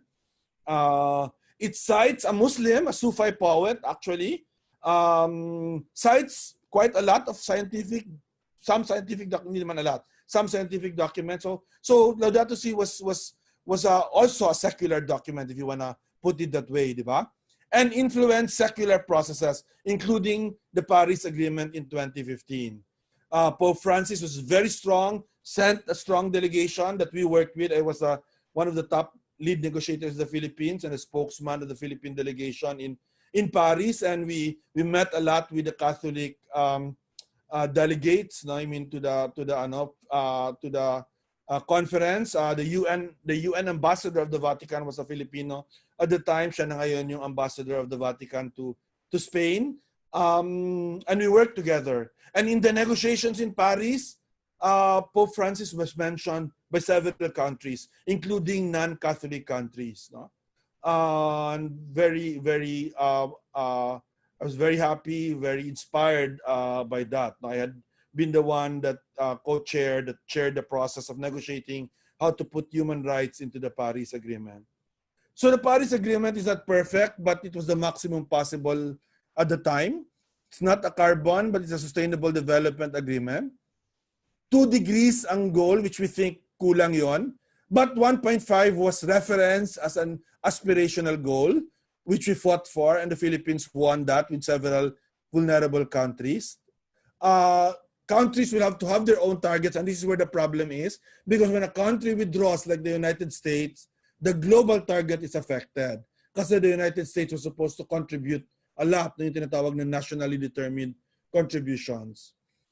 Kulang pa yung support for finance and technology transfer, but the Paris Agreement had a very important mechanism called the loss and damage mechanism, which is about compensation for impacts of climate change. Very important for us in the country because more people will die in the future because of climate change, and more property, more infrastructure will be lost because of climate change. Next. So ideally, we could have moved forward with the Paris Agreement, but then unfortunately, I cannot say that with conclusiveness now, kasi when Trump was elected in 2016, President of the United States, he said he will withdraw the US from the Paris Agreement. So nag-iwan niya ng malaking butas sa global response. And then he actually, the US actually did that last year, but they could always come back, and so we will see what happened at the end of the year if the United States will come back if Trump gets defeated. But that's obviously not sure to happen. In the meantime, it gets worse. No, climate change gets worse, and US or not, whether the US is part of it or not, we have to continue to respond. No. And at the end, I would like to just reflect on we as individuals, what we can do to respond to climate change. Believe me, yes, it's a global response that's necessary, but individuals can make a difference as well. Next. System change is important because of the big things I said that cause climate change. That's important. But to make that system change, alam ko, familiar tayo dyan, di ba? Personal conversion is important, but structural change is important as well. Alam mo yung mga older first single digit, we call ourselves, di ba? The single digit JVPs will remember na we emphasize sa mga SS noon subversion. We were proud, in the time of Marcos ito we were proud to call ourselves subversives. And I don't know, maybe it's time to bring back that phrase again with everything that is happening in the country and in the world, di ba? Kasi ang ibig lang namin sabihin sa subversive, kailangan ng systematic change, di ba? Racism, kailangan, di ba, ng systematic change. Climate change, kailangan ng systematic change. Pandemic, injustice, kailangan ng systematic change. Anti-terrorism, kailangan ng systematic change, di ba? So that's important. But to highlight also, next slide, that there are things we can do in our life to have a low carbon lifestyle. Diba? If I had the time, I would go through each of that. Sa Mondays, kumain ng gulay lang, halimbawa, diba? Less meat, kasi more meat causes climate change. Sa Tuesday, wag masyadong maligo ng maraming tubig because using water wastefully causes climate change, no? Actually, ang Biyernes, wag masyadong magbiyahe ng malayo. Lalo na kung magbabiyahe ka na ng eroplano o ng kotse, di ba? Dapat maglakad ka lang, magbisikleta ka lang. Kailangan din na masyadong magbabiyahe ngayon. Actually, you reflect on your life now and you're probably realizing, di ba, how many things we don't need in life, di ba? Nalulungkot ako, honestly, sa nangyayari, even to myself, and sometimes I feel like, oh my God, another 3-4 years na ganito. kasi I have put it in my mind na yun ang mangyayari. But I also realize how much inessential things I used to do, di ba? And so look at your life, di ba? Sa totoo lang, itong pandemic has been good for the planet. But I still will not want it because of the suffering of people, di ba? I think we can go back to people not suffering without sacrificing the environment. But right now, all the indicators tell you, including for climate change emissions, na medyo nagka-pause yung world, no? And if this lasts any longer, alimbawa, airplanes, they contribute a lot to climate change. Since airplanes and shipping will not come back for a long time, no? Maybe 2 or 3 years siya. Then actually malaking respite yan from climate change, no? Although of course meron din mga additional costs like use of aircon and things like that, but there are opportunities that we have in now na we learn na we can do things in the lifestyle level, individually, household, community level that can reduce, di ba, our contribution to climate change. Next. But this I will stress. Next slide, please. This I will stress. Diba? Even if you do all the things you need to do, ito yung tinatawag na bakit importante ang subversion, no? Importante yung structural change. Kahit na lahat tayo magbago ng buhay, di ba? Ng lifestyle, hindi pa rin siya magbabago kasi systematic, di ba? Systematic ang causes ng climate change. Systematic yung causes. Then, yung nagkakos din ng pandemic, systematic yan. Yung pandemic, like the coronavirus pandemic, is caused by environmental responsibility to nature, di ba? To habitats, to species. That's what it is, di ba? It's really the revenge of species on human behavior. And hindi yan mabagbago just by one person or one family or many families changing, di ba? Sa totoo lang, a company like Meralco changing its energy policy, no more coal power plants, will do more on climate change than thousands of Filipinos, di ba? That decide that they will do energy conservation, which is important, ha? Importante yung energy conservation. But mas importante that Meralco does not anymore rely on coal power plants. Diba? So I hope I make my point there, diba? So therefore, don't be happy, don't be guilty by your inability to do everything you need to do to change. Diba? Because you are not gonna solve the problem. We have to go after corporations, go after the government. We have to take political positions in order to solve the problem of climate change. We have to be prophetic as Catholics and as Christians if we want to solve the problem of climate change with climate justice. Next, I think last 1 or 2 words na lang yan.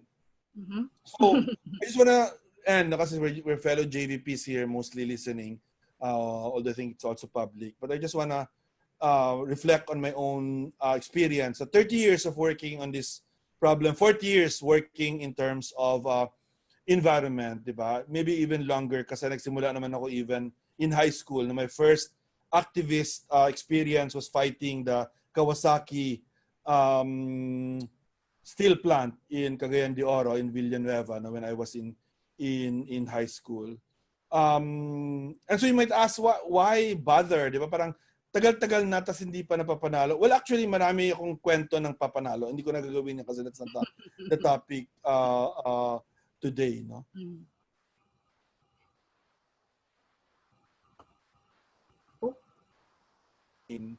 In dealing with the challenges of climate change, you have to find it in your heart that this is the mission that we Christians and Catholics and human beings are called, which is to love the planet, because the planet is God's creation and we are part of God's creation. Next. we cannot do it ourselves. We have to do it with others. That's Al Gore when Al Gore came to the Philippines, and many of us trained on how to speak about climate change. Precisely because individual action is not enough, collective action is enough. Next, I have one lesson from all the work that I have done here, and the lesson that I have now from the pandemic. That should have been obvious, no? But for some reason we don't see that because isolated tayo from each other, isolated tayo from nature. We think we are each other's island, di ba?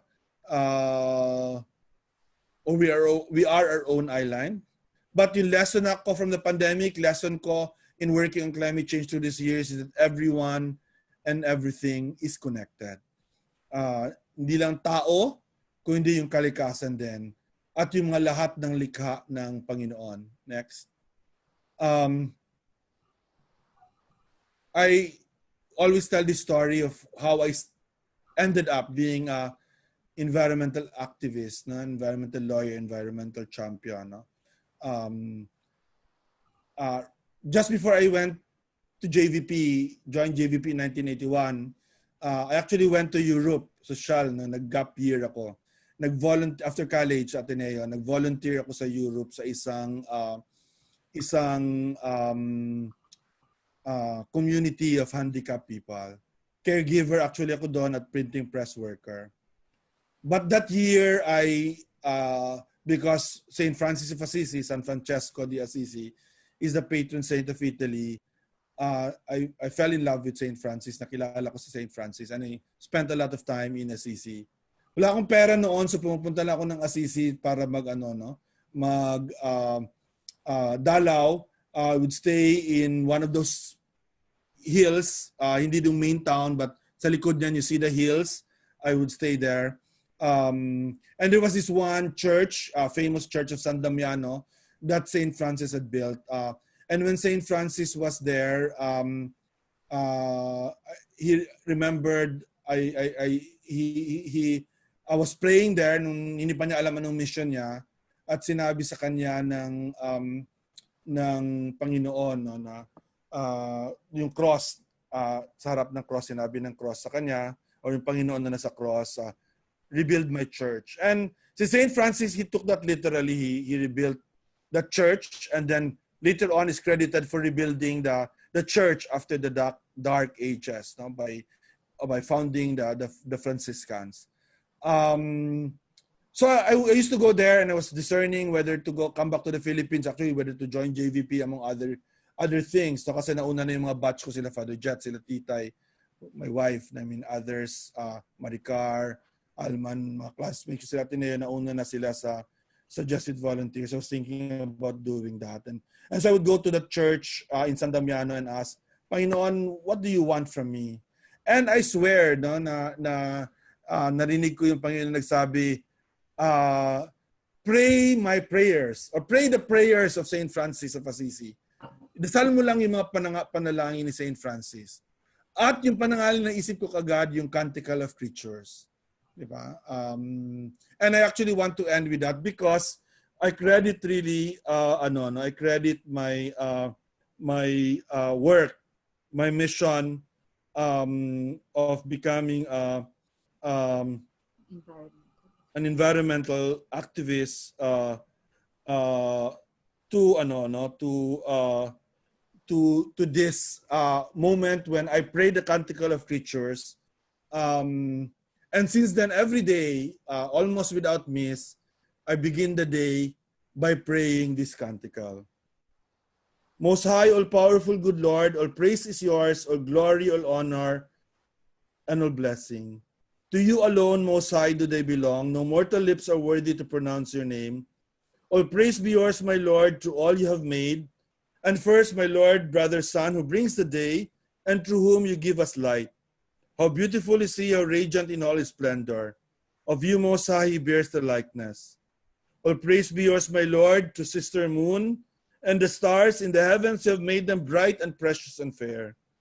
All praise be yours, my Lord, to brothers wind and air, and fair and stormy all the weather's moods, by which you cherish all that you have made. All praise be yours, my Lord, to Sister Water, so useful, humble, precious, and pure. All praise be yours, my Lord, to Brother Fire, to whom you brighten up the night. How beautiful is he, how cheerful, full of power and strength. All praise be yours, my Lord, to our sister Mother Earth, who sustains us and governs us, and produces various fruits with colored flowers and herbs. All praise be yours, my Lord, to those who pardon for love of you, to those who endure sickness and trial. Happy are those who endure in peace, for by you most high they will be crowned. All praise be yours, my Lord, to Sister Death, from whose embrace no mortal can escape. Woe to those who die in mortal sin. Happy are those she finds doing your holy will. The second death can do no harm to them. Praise and bless my Lord, and give him thanks, and serve him with great humility. I think we are all called to serve with great humility, to love this planet, and to love this world. Thank you. Thank you, Dean Tony, and may we all have, that graced moment, find ourselves in that graced moment so that we can passionately also care for the earth and care for the poor as well. Okay, so meron mga tanong actually, Dean, pero mamaya ko na itatanong yon after the last presentation. But before we proceed to the last presentation, we'll again have a short psalm reading. This time, Psalm 33 to be led by Batch 39 JVP assigned in Cabanglasan, Bukidnon, Ray Lodriguito.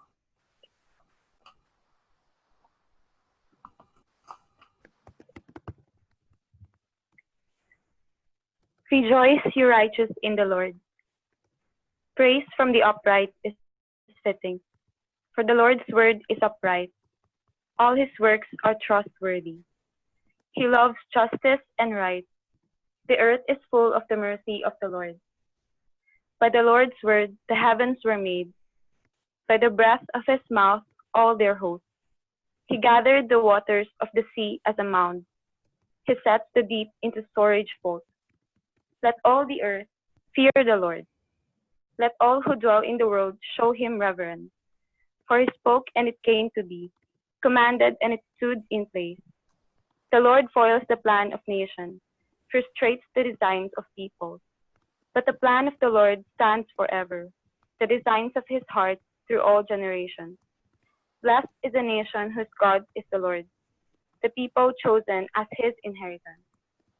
Behold, the eye of the Lord is upon those who fear him, upon those who count on his mercy, to deliver their soul from death, and to keep them alive through famine. Our soul waits for the Lord. He is our help and shield. For in him our hearts rejoice. In his holy name we trust. May your mercy, Lord, be upon us, as we put our hope in you.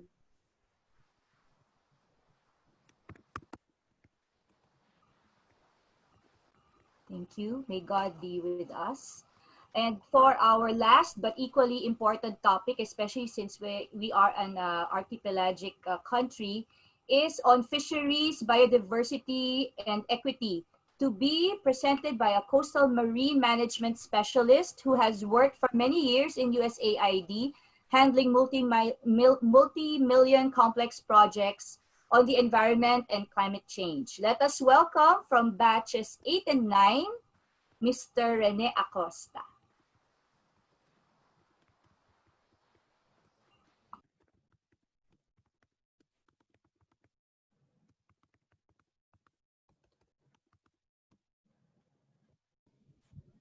Cannot hear. Yan. Hello. Bago yung first slide, magsisimula po ako sa isang pagsasa konteksto, background ng aking paksa ngayong umaga, ngayong araw na ito.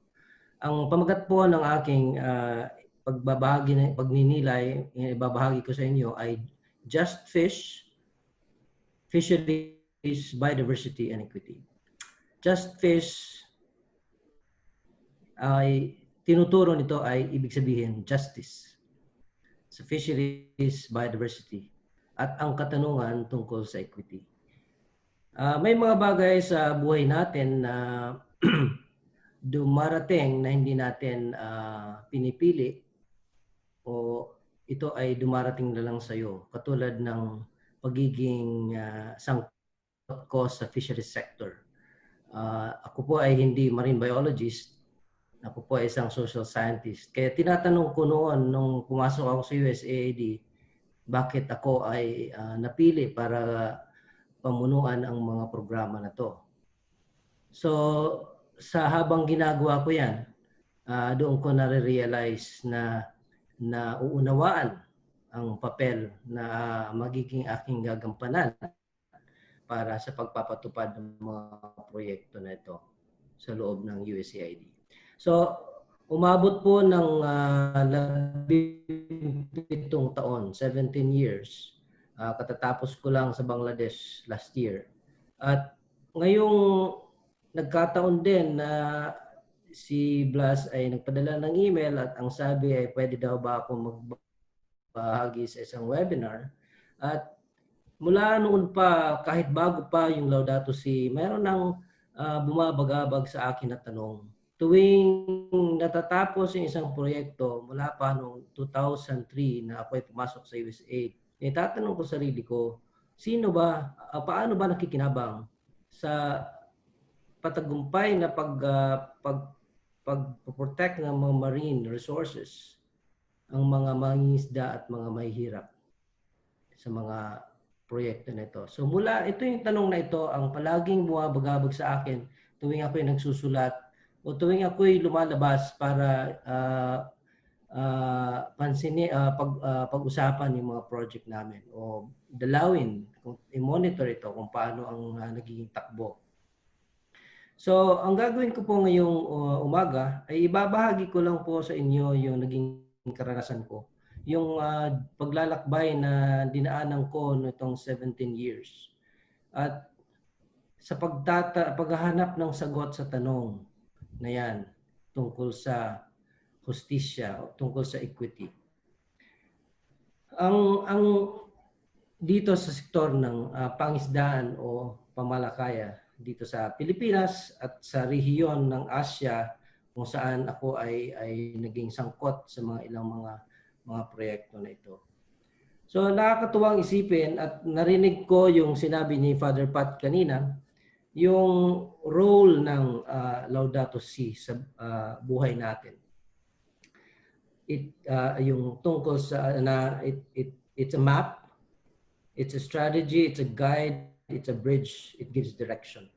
So ngayon pa lang narinig ito kay Father Pat at yung reflection niya tungkol sa role natin bilang mga JVP na dumadaan tayo sa immersion, realization at humahantong ito sa contribution. So ito rin yung sirkulo ng karanasan na gusto kong ibalik, gunitain natin. Sabayan niyo ako sa paggugunita nito kung maaaring nangyari ito sa karanasan ninyo. Ang akin lang ay ito ay isang personal na bagay na gusto kong ibahagi sa inyo na naging mga natutunan ko nung binabasa ko yung Laudato Si. So kung nakikita niyo sa unang slide na to bilang isang guide o gabay sa ating pagninilay, sa aking pagninilay sa sektor ng pangisdaan. Praise be to you, my Lord, our sister Mother Earth, who sustains and governs us and who produces various fruit with colored flowers and herbs. Napakaganda po ng ating karagatan. Masarap magtampisaw sa malinis na dagat. At makipagsaluhan sa isang matamis-tamis pa na preskong isda na inihaw. Di po ba masarap gunitain yan? Subalit, sinasabi rin dito, this sister, our Mother Earth, cries out to us because of the harm we have inflicted on her by irresponsible use and abuse of the goods with which God has endowed in her. Hindi po lingid sa ating kaalaman na ang karagatan ay isa sa mga nagdurusa ngayon sa iba't ibang klase ng mga gawain ng mga tao. Ang nangyayari po ito sa antas ng personal at hindi lang sa personal kundi sa ating pamayanan. kung saan nakikita natin, naalala ko noong ako'y aking kabataan pa, na dahan-dahan nawawala ang mga isda sa palengke.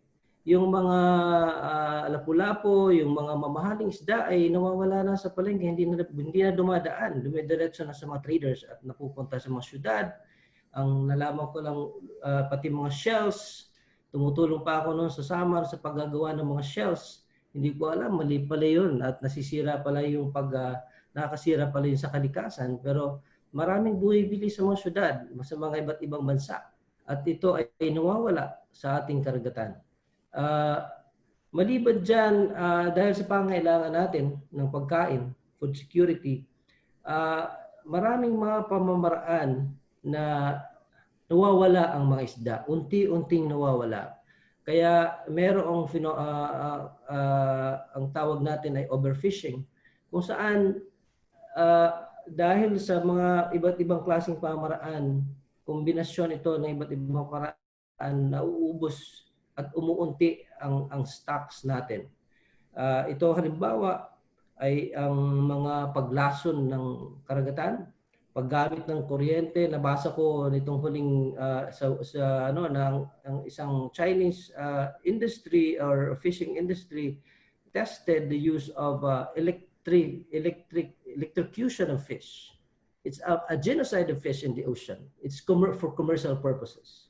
Meron tayong undersea mining na nangyayari, nagaganap dahil sa iba't ibang pangailangan. Commercial fishing na gumagamit ng mga bottom troll net na kinakaladkad ang ilalim ng dagat at sinisira lahat ng mga bahay isda.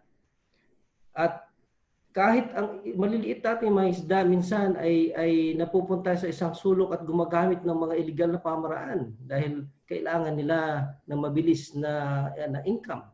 Gumagamit ng dynamite at nalaman ko rin nung pag-ikot sa Asia na na-export na rin natin itong mga maling pamaraan. Dito, our sister now cries out. Ang karagatan, ang ating yaman dagat ay naghihikahos at nahihirapan. So, ang next slide na ipapakita ko sa inyo bilang next slide please. Dito, madaling isipin.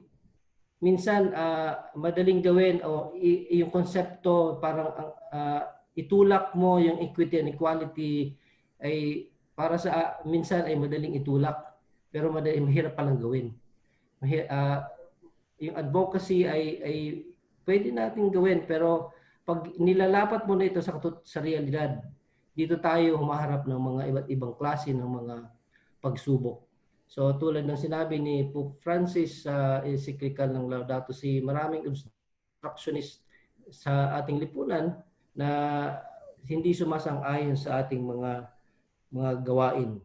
At dahil sa hindi pantay ang pangangalakal, meron ang mga maliliit na nangingisda ay hindi patas yung kanilang trato. Hindi sila kumikita katulad ng iba. Naalala ko nitong halimbawa sa Bohol, meron kaming isang munisipyo doon na tinulungan at naging successful yung kanilang MPA at Marine Sanctuary Program. Dumami ang isda. Subalit, sa loob lang ng isang linggo, may dumaan na commercial fishing boat na pinayagan ng mayor na ibagsak yung kanilang lambat. Nawala, naubos o umunti ulit yung isda. So, paano nangyari ito? Bakit yung malalakas sa poder ay nabibigyan ng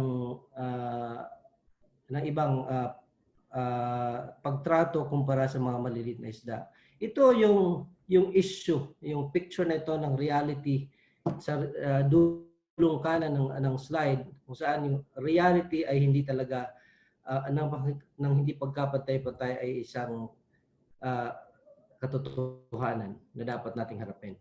Sa third slide po, dumako naman tayo sa punto ng panawagan ng Laudato Si sa atin. I urgently appeal then for a new dialogue about how we are shaping the future of our planet. We need a conversation which includes everyone. since the environment challenge we're undergoing and its human roots concern and affect us all. Today, however, we have to realize that a true ecological approach always becomes a social. It must integrate questions of justice in debates on the environment so as to hear both the cry of the earth and the cry of the poor. So malinaw po at narinig na natin ito sa naunang mga tagapagsalita na mahalaga ang i-involve, isama natin lahat sa pag-uusap na ito.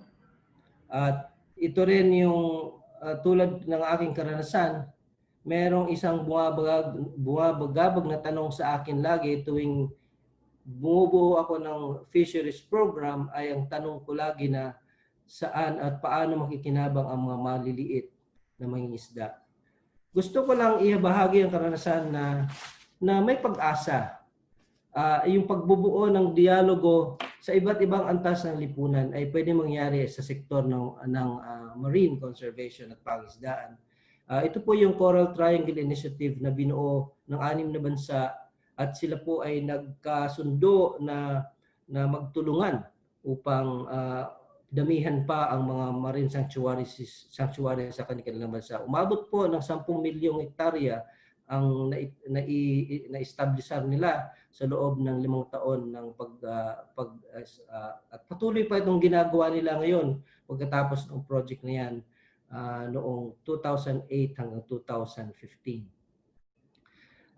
Ito po yung mga bansa na kasama ang Pilipinas, Malaysia, Indonesia, Papua New Guinea, Timor-Leste at Solomon Islands. Makikita mo na hindi pare-pareho yung antas or ang level ng development ng mga bansang ito. So dito nagtulungan.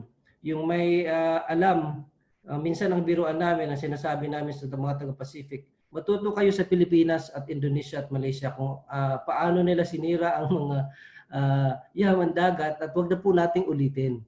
At manatili po tayong dahil maganda ang nangyayari sa inyo, malakas ang community-based resource management at ang pag-aari ng karagatan ay pag-aari ng mga komunidad ng mga indigenous peoples sa sa mga bansang ito. So sa loob ng 5 taon nito nagkaroon ng dialogo. Ito ay isang interdisciplinary na project kasama ng climate change. Pinag-usapan kung paano ito tumutulo o nakakasira sa karagatan at kung anong gagawin tungkol dito, yung mga adaptation measures. Ito ay multisectoral, hindi lang mga siyentipiko, mga akademiko, kundi kasama na rin yung mga maliliit na mga isda, mga negosyante sa turismo, mga nasa bangko, mga financial institutions, para pag-usapan kung paano sila makakatulong na 10 milyong hektarya na tinalaga na MPAs ay patuloy na i-manage. Ito rin ay multi-level na sa mga bansang ito, itinulay natin yung dialogo mula doon sa level na yan hanggang sa taas ng national at international level. So, ito po yung halimbawa na posible at pwedeng mangyari kung gugustuhin natin at kung meron tayong conviction at commitment. So, sa loob ng prosesong ito, sabay-sabay nating tinatanong kung paano nakikinabang yung malilit na ang lahat at mga malilit, ang mga marginalized na mga tanong where we can integrate questions of justice in debates kung saan man tayo sangkot o kung saan man tayo nakaupo. Pwedeng ibulong ninyo sa katabi kung hindi ikaw nagsasalita, minsan yan ang magagawa natin. Ang importante ay itinatanong ang tamang tanong. Hindi lang tayo na naka-focus. So ito po yung slide na susunod ay chef next slide please. Next slide. So iyan po yung isang illustration lang kung paano ang dito sa muna yung sa puno. kung paano yung kahalagahan ng pagtuon sa hustisya na i-correct natin ang mga injustice upang habang itinutugunan din natin ang equity issue or equality at saka yung equality concern. So sabay-sabay po ito, hindi po pwede magkahiwa-hiwalay, kundi lahat ito ay integrated na pagtugon upang tulad ng sinasabi ng Laudato Si ni Pope Francis na kailangan natin na magsangkot ang karamihan at lahat at ang pagtatanong ng tungkol sa hustisya ay dapat nasa gitna ng mga usapin at dialogo. So next slide please. So yung last pointer po na gusto kong ibahagi at bigyan lang ng pagsasabuhay sa karanasan na dinaan ko sa loob ng sektor ng pangisdaan. Itong panghuling pointers na ang sinasabi, furthermore, although this encyclical welcomes dialogue with everyone so that together we can seek paths of liberation, I would like from the outset to show how faith convictions can offer Christians and other believers as well ample motivation to care for nature and for the most vulnerable of their brothers and sisters. Dito po, nagugunita ko yung nangyari sa Tawi-Tawi. So ito isang klase ng dialogo na kung saan sa pagkikipag-usap namin sa mga imam, nakita nila ang kahalagahan ng pangisdaan sa kanilang panghanap buhay. So nagpalabas sila ng fatwa for the protection of fisheries resources. Dito ina-affirm nila kung ano ang mga edict mula sa Quran na nagsasaad kung ano ang halal at haram sa pangisda. Kasi alam niyo na ang sitwasyon sa Tawi-Tawi, lahat ng tao may baril. Kung law enforcement ang itatapat mo, hindi baril din ang itatapat sa iyo ng mga illegalista. So nilapitan namin ang mga akademiko at mga imam at nagpalabas sila ng provincial fatwa at ito ay isiniwalat sa lahat ng mga moske tuwing Friday sa kanilang sermon na ang pagdinamita ng mga isda ay haram. Ang pagkuha ng mga juvenile na isda ay haram. So dito pa lang at marami pang iba. At ang pangalawa rin na itulong ng isang proyekto na ginawa namin dito sa Mindanao ay ang pag-akda ng Al-Khalifa, isang compilation ng mga pag-aaral mula sa Quran. Al-Khalifa ang ibig sabihin stewardship. So across doon nung ito rin ay binahagi namin sa Indonesia, sa Bangladesh, sabi nila, tama yan, Rene, bakit ikaw ay Kristiyano ang nagsasabi nito sa amin samantalang totoo pala, pareho-pareho pala meron pala sinasabi dito sa aming Quran tungkol sa bagay na ito. So yung sunod pong at panghuling punto dito mula sa Laudato Si, although the wickedness of man was great in the earth and the Lord was sorry that he had made man on the earth, nonetheless through Noah, who remained innocent and just, God decided to open salvation. In this way, he gave humanity the chance of a new beginning. All it takes is one good person to restore hope. So, ito yung aking panghuling punto na gustong ibahagi sa inyo. Lahat ng ito, lahat ng ating pagsusumikap, yung ating seeking for justice, ay nagsisimula sa ako, ikaw, sa sarili natin. At kung paano natin ito maibabahagi sa lahat.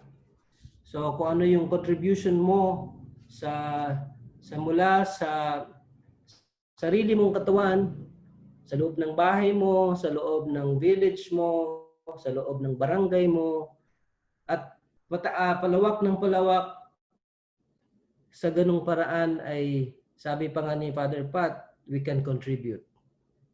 Pero yun po yung karanasan na ito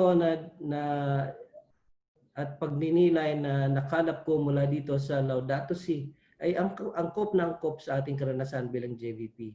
We have to be immersed in the experience that is given to us, that's upon us, and then appreciate the insights, the realizations that come with it, and then it will move us to act in solidarity with the poor. So bilang pagtatapos po, at sana ay may napulot tayong lahat dito sa pagbabahagi ko ng aking karanasan at sa pagninilay ko sa aking karanasan. Nung binabasa ko yung Laudato Si, what struck me the most is this prayer that is being that's the prayer that's we are encouraged to pray. Para sa akin, ito na siguro yung panibagong dasal na aking laging dadasalin. Ito po yung huling slide at inaanyayahan ko po kayong sabayan ako sa pagdadasal nito. A prayer for our earth.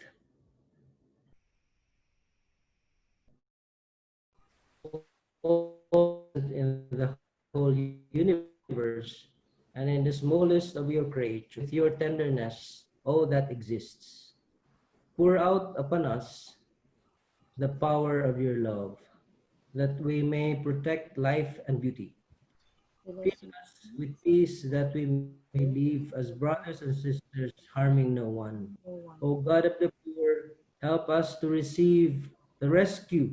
Help us to rescue the abandoned and forgotten of this earth.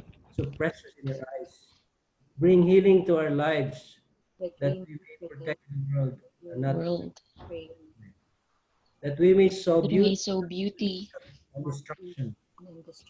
Touch the heart of those who look only for gain at the expense of the poor earth. Teach us to discover the worth of each thing, to be filled with awe and contemplation. To recognize that we are profoundly united with every creature as we journey toward infinite light. We thank you for being with us today. Encourage us, we pray, in our struggle for justice, love, and peace. Salamat po sa pagkakataon. Thank you, Rene. All it takes is one good person to restore hope. Ang ganda nun. So, yun nga, no, yung parang sa pagninilay rin natin, matapos na mas naging aware tayo, matapos nating nag-immerse, ay sana ay we can give each one a new beginning through the lives and the choices that we make. The lives that we live and the choices that we make. Okay? Sige. So we proceed to the last reflection, and this will be led by a JVPer from batch 32 who was assigned in Sumilao, Bukidnon, Bob Soledad. Psalm 104. Bless the Lord, my soul. Lord my God, you are great indeed. You spread out the heavens like a tent, setting the beams of your chambers upon the waters. You make the clouds your chariot, traveling on the wings of the wind. You make the winds your messengers, flaming fire your ministers. You fix the earth on its foundation, so it can never be shaken. The deeps covered it like a garment. Above the mountains stood the waters. At your rebuke they took flight. At the sound of your thunder they fled. They rushed up the mountains, down the valleys, to the place you had fixed for them. You set a limit they cannot pass. Never again will they cover the earth. You made springs flow in wadis that wind among the mountains. You water the mountains from your chambers. From the fruit of your labor, the earth abounds. You make the grass grow for the cattle, and plants for people's work, to bring forth food from the earth, wine to gladden their heart, oil to make their faces shine, and bread to sustain the human heart. You made the moon to mark the seasons, the sun that knows the hour of its setting. You bring darkness, and night falls, then all the animals of the forest wander about. When the sun rises, they steal away and settle down in their dens. People go out to their work, to their labor till evening falls. How varied are your works, Lord! In wisdom you have made them all. The earth is full of your creatures. There is the sea, great and wide. It teems with countless beings, living things both large and small. Send forth your spirit, they are created, and you renew the face of the earth. May the glory of the Lord endure forever. May the Lord be glad in his works.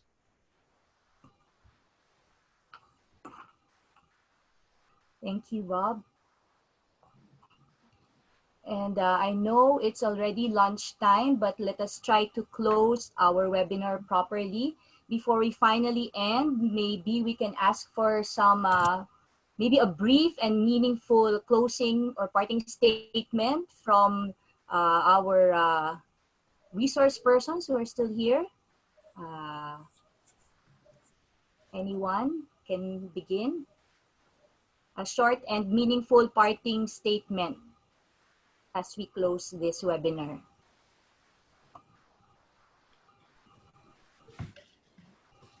Rene? I can start. Very brief lang.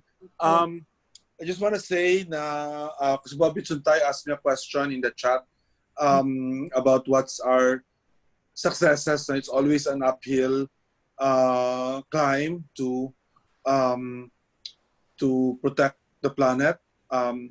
But I would say that more than any other time in the last 40, 45 years I have worked on this issue, I have never been more hopeful, because precisely we have seen the worst of what we can do in this pandemic.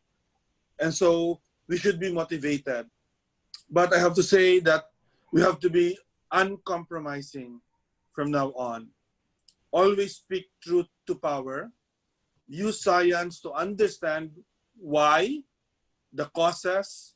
Use science to identify the solutions and move forward. But above all, we must, I always say, love the planet, love the poor, love God. Thank you. Thank you for that. I forgot, no, we still have some questions here. Kanina kasi when I click, wala na, parang answered na. But now, yes, nagmadali yata ako masyado. Some of the questions you've already answered, Dean Tony, right?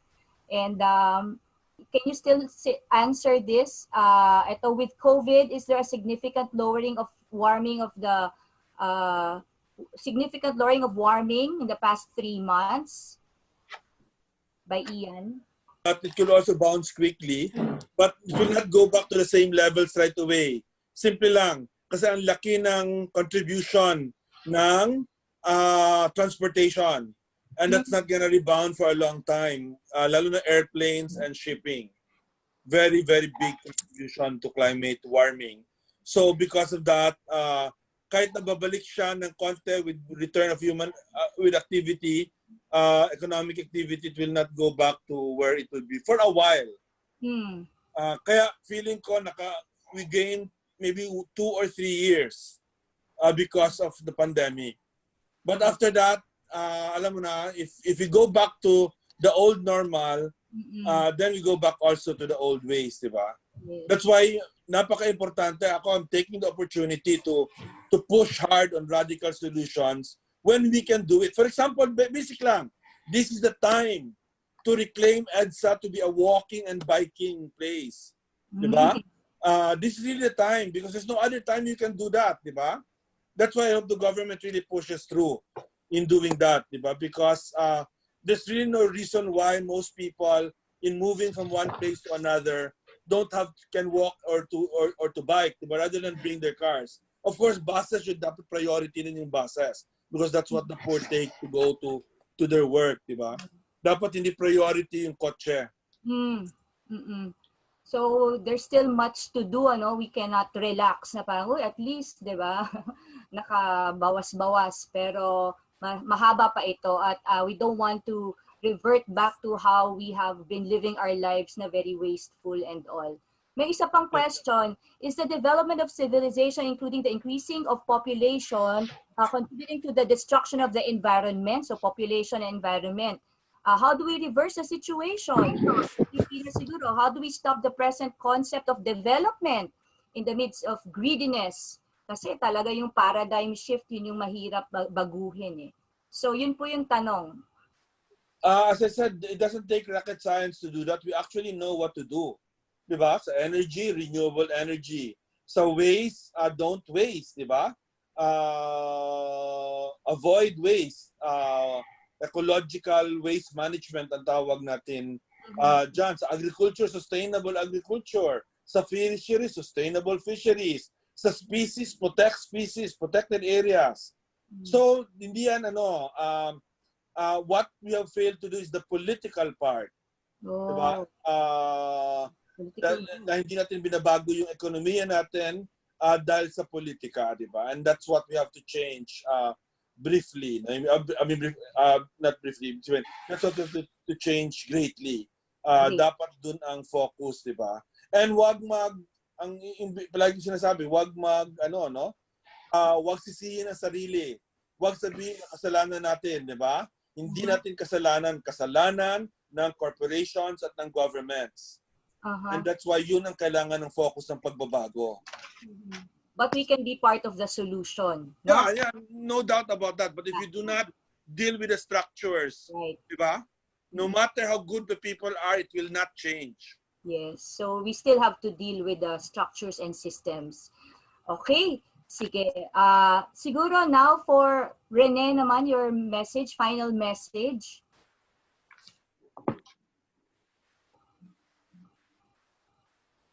Unmute yourself. Yep.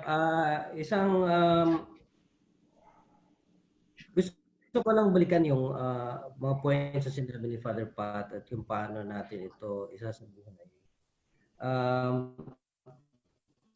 Ang isang natutunan ngayon ay buhay natin bilang isang JVP, buhay natin bilang isang mamamayan at Kristiyano. Ito nagsisimula lagi sa pagsasabuhay, immersion. Nasaan ka? Saan ka nakatayo ngayon? Ano yung mga pagninilay, yung mga natutunan, mga realization, insights na napulot mo sa karanasan at paano mo mababago yung iyong buhay. So itong usapin na ito lahat ng tungkol sa Laudato Si. Ang bottom line po dito siguro pinag-usapan lifestyle change, yung ating pamaraan ng pamumuhay. Kaya personal at institutional yung pagtira natin ng wala ng katarungan. Saan magsisimula? Sa sarili mo. Kung dala mo yung hustisya sa sarili mo, pwede mong ibato yan sa mga taong sakim o mga abusado na magpapansamantala sa mga mahihirap. Salamat. So sa atin talaga magsisimula. So yung mga alternative ways din, tayo rin dapat ang mag-aral nun at piliin, no, kung merong mga alternatives pa. Si Father Pat, brief and meaningful parting message. Siguro, I'll just build on what Dean Tony, Sir R.A. mentioned.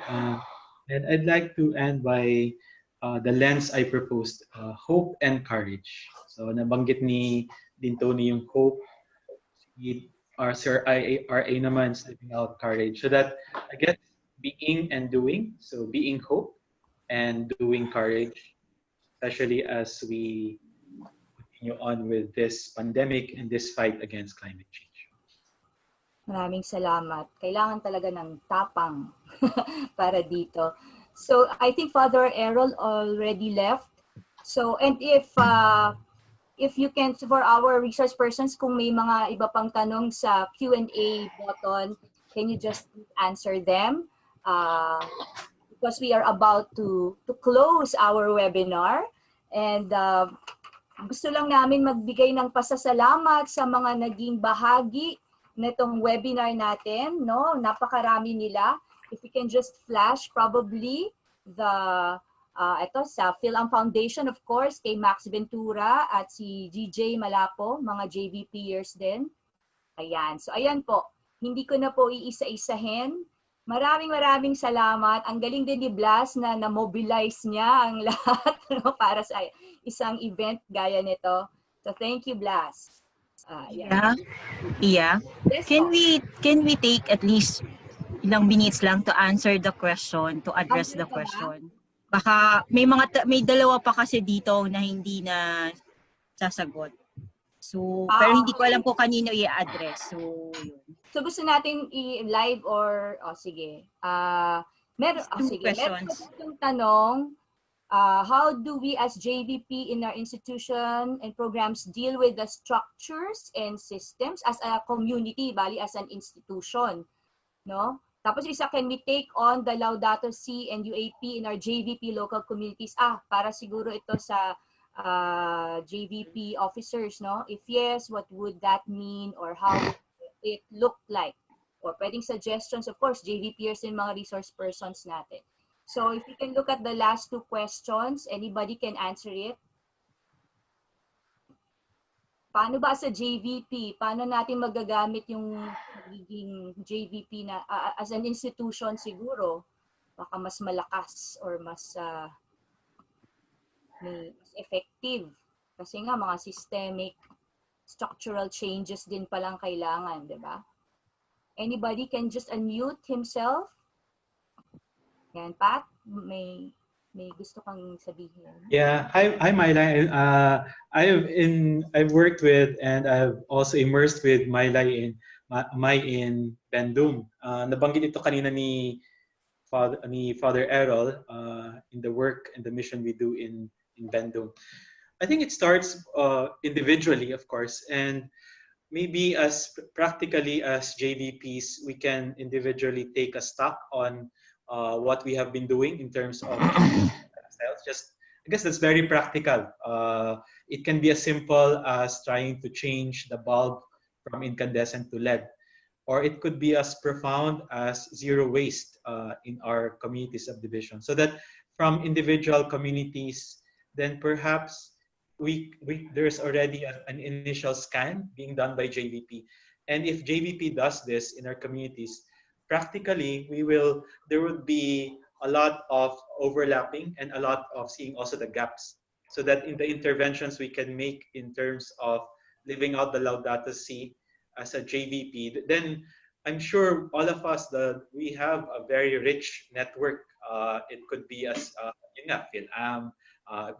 Most of our organizations are Asian Foundation, just in Oman, and I'm sure that what yung sinasabi nga ni Dean Tony, if we can influence the decision makers, whether it would be Heralco, it could be as a community, we don't only carry the name JVP, but we carry our own networks, so that if a way we could lobby all this. I guess that's typically concretely as a way forward to answer Mai's questions. Yes. Thank you for that. Dun sa isa pang tanong. Iya. Yes. Ayan.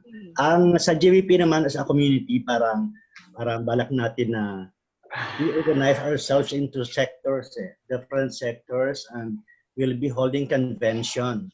Di ba ang JVP Grand Reunion happens only every 5 years maybe, pero in between, dapat yung mga sectors natin, mga teachers, mga community organizers, mga religious businessmen, ganun klase, mag-grupo-grupo din yun. And then, may conversation din tayo, mag-convention din tayo, and we will do mag-decide tayo kung what to do next. Kaya para tayo, tama, eksakto lang yun na delayed lang kasi ang ating grand reunion, kaya parang hindi na doon sana yun ang kick off. Kaya it will happen na bilang community, bilang individual, bilang community, bilang institution, we will do our contribution at saka yung influence natin sa lipunan na para mapaganda ang ating kapaligiran. Yes. Maraming salamat. Exciting na siguro yung darating na grad reunion. At least po, una sa lahat, at least pinag-iisipan na natin ito, no? Dahil sa webinar na ito at mukhang gagawa na ng paraan din, no? Kung paano pa mas ma-involve as an institution ang JVP para isabuhay ang Laudato Si. Okay? So mukhang wala na talaga. Maraming salamat. Thank you, Love, for the permission to extend and do the Q&A live. So, ayan na po. Balik natin ulit dun sa mga pinasasalamatan natin. So, PhilAm Foundation, JVPFI Executive Committee, of course, our resource speakers, mga gwapo nating resource speakers, and our psalm readers, kung mapa-flash natin yung mga pangalan nila. And mamaya pasasalamatan ko yung magko-closing prayer. Huwag kayo aalis. May live song rendition ang ating JVPer. Technical directors natin, no? Si Matt at si Love. Editor, Shelly. Graphic design, KC. Ayan po. Okay. So, let us now close this webinar with the live rendition of Pananagutan by my batchmate, si Bob Guerrero, so that we don't forget that now that we know better, we can live better, no, for each other and for the earth.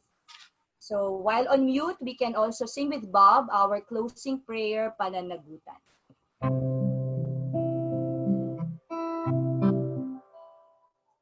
Walang sino man ang nabubuhay para sa sarili lamang.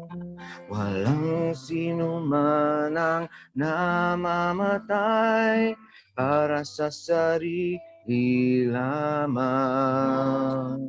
Tayong lahat ay may pananagutan sa isa't isa. Tayong lahat ay tinipon ng Diyos na kapiling niya. Sa ating pagmamahalan at paglilingkod sa kanino man, tayo ang magdadala ng balita sa kaligtasan.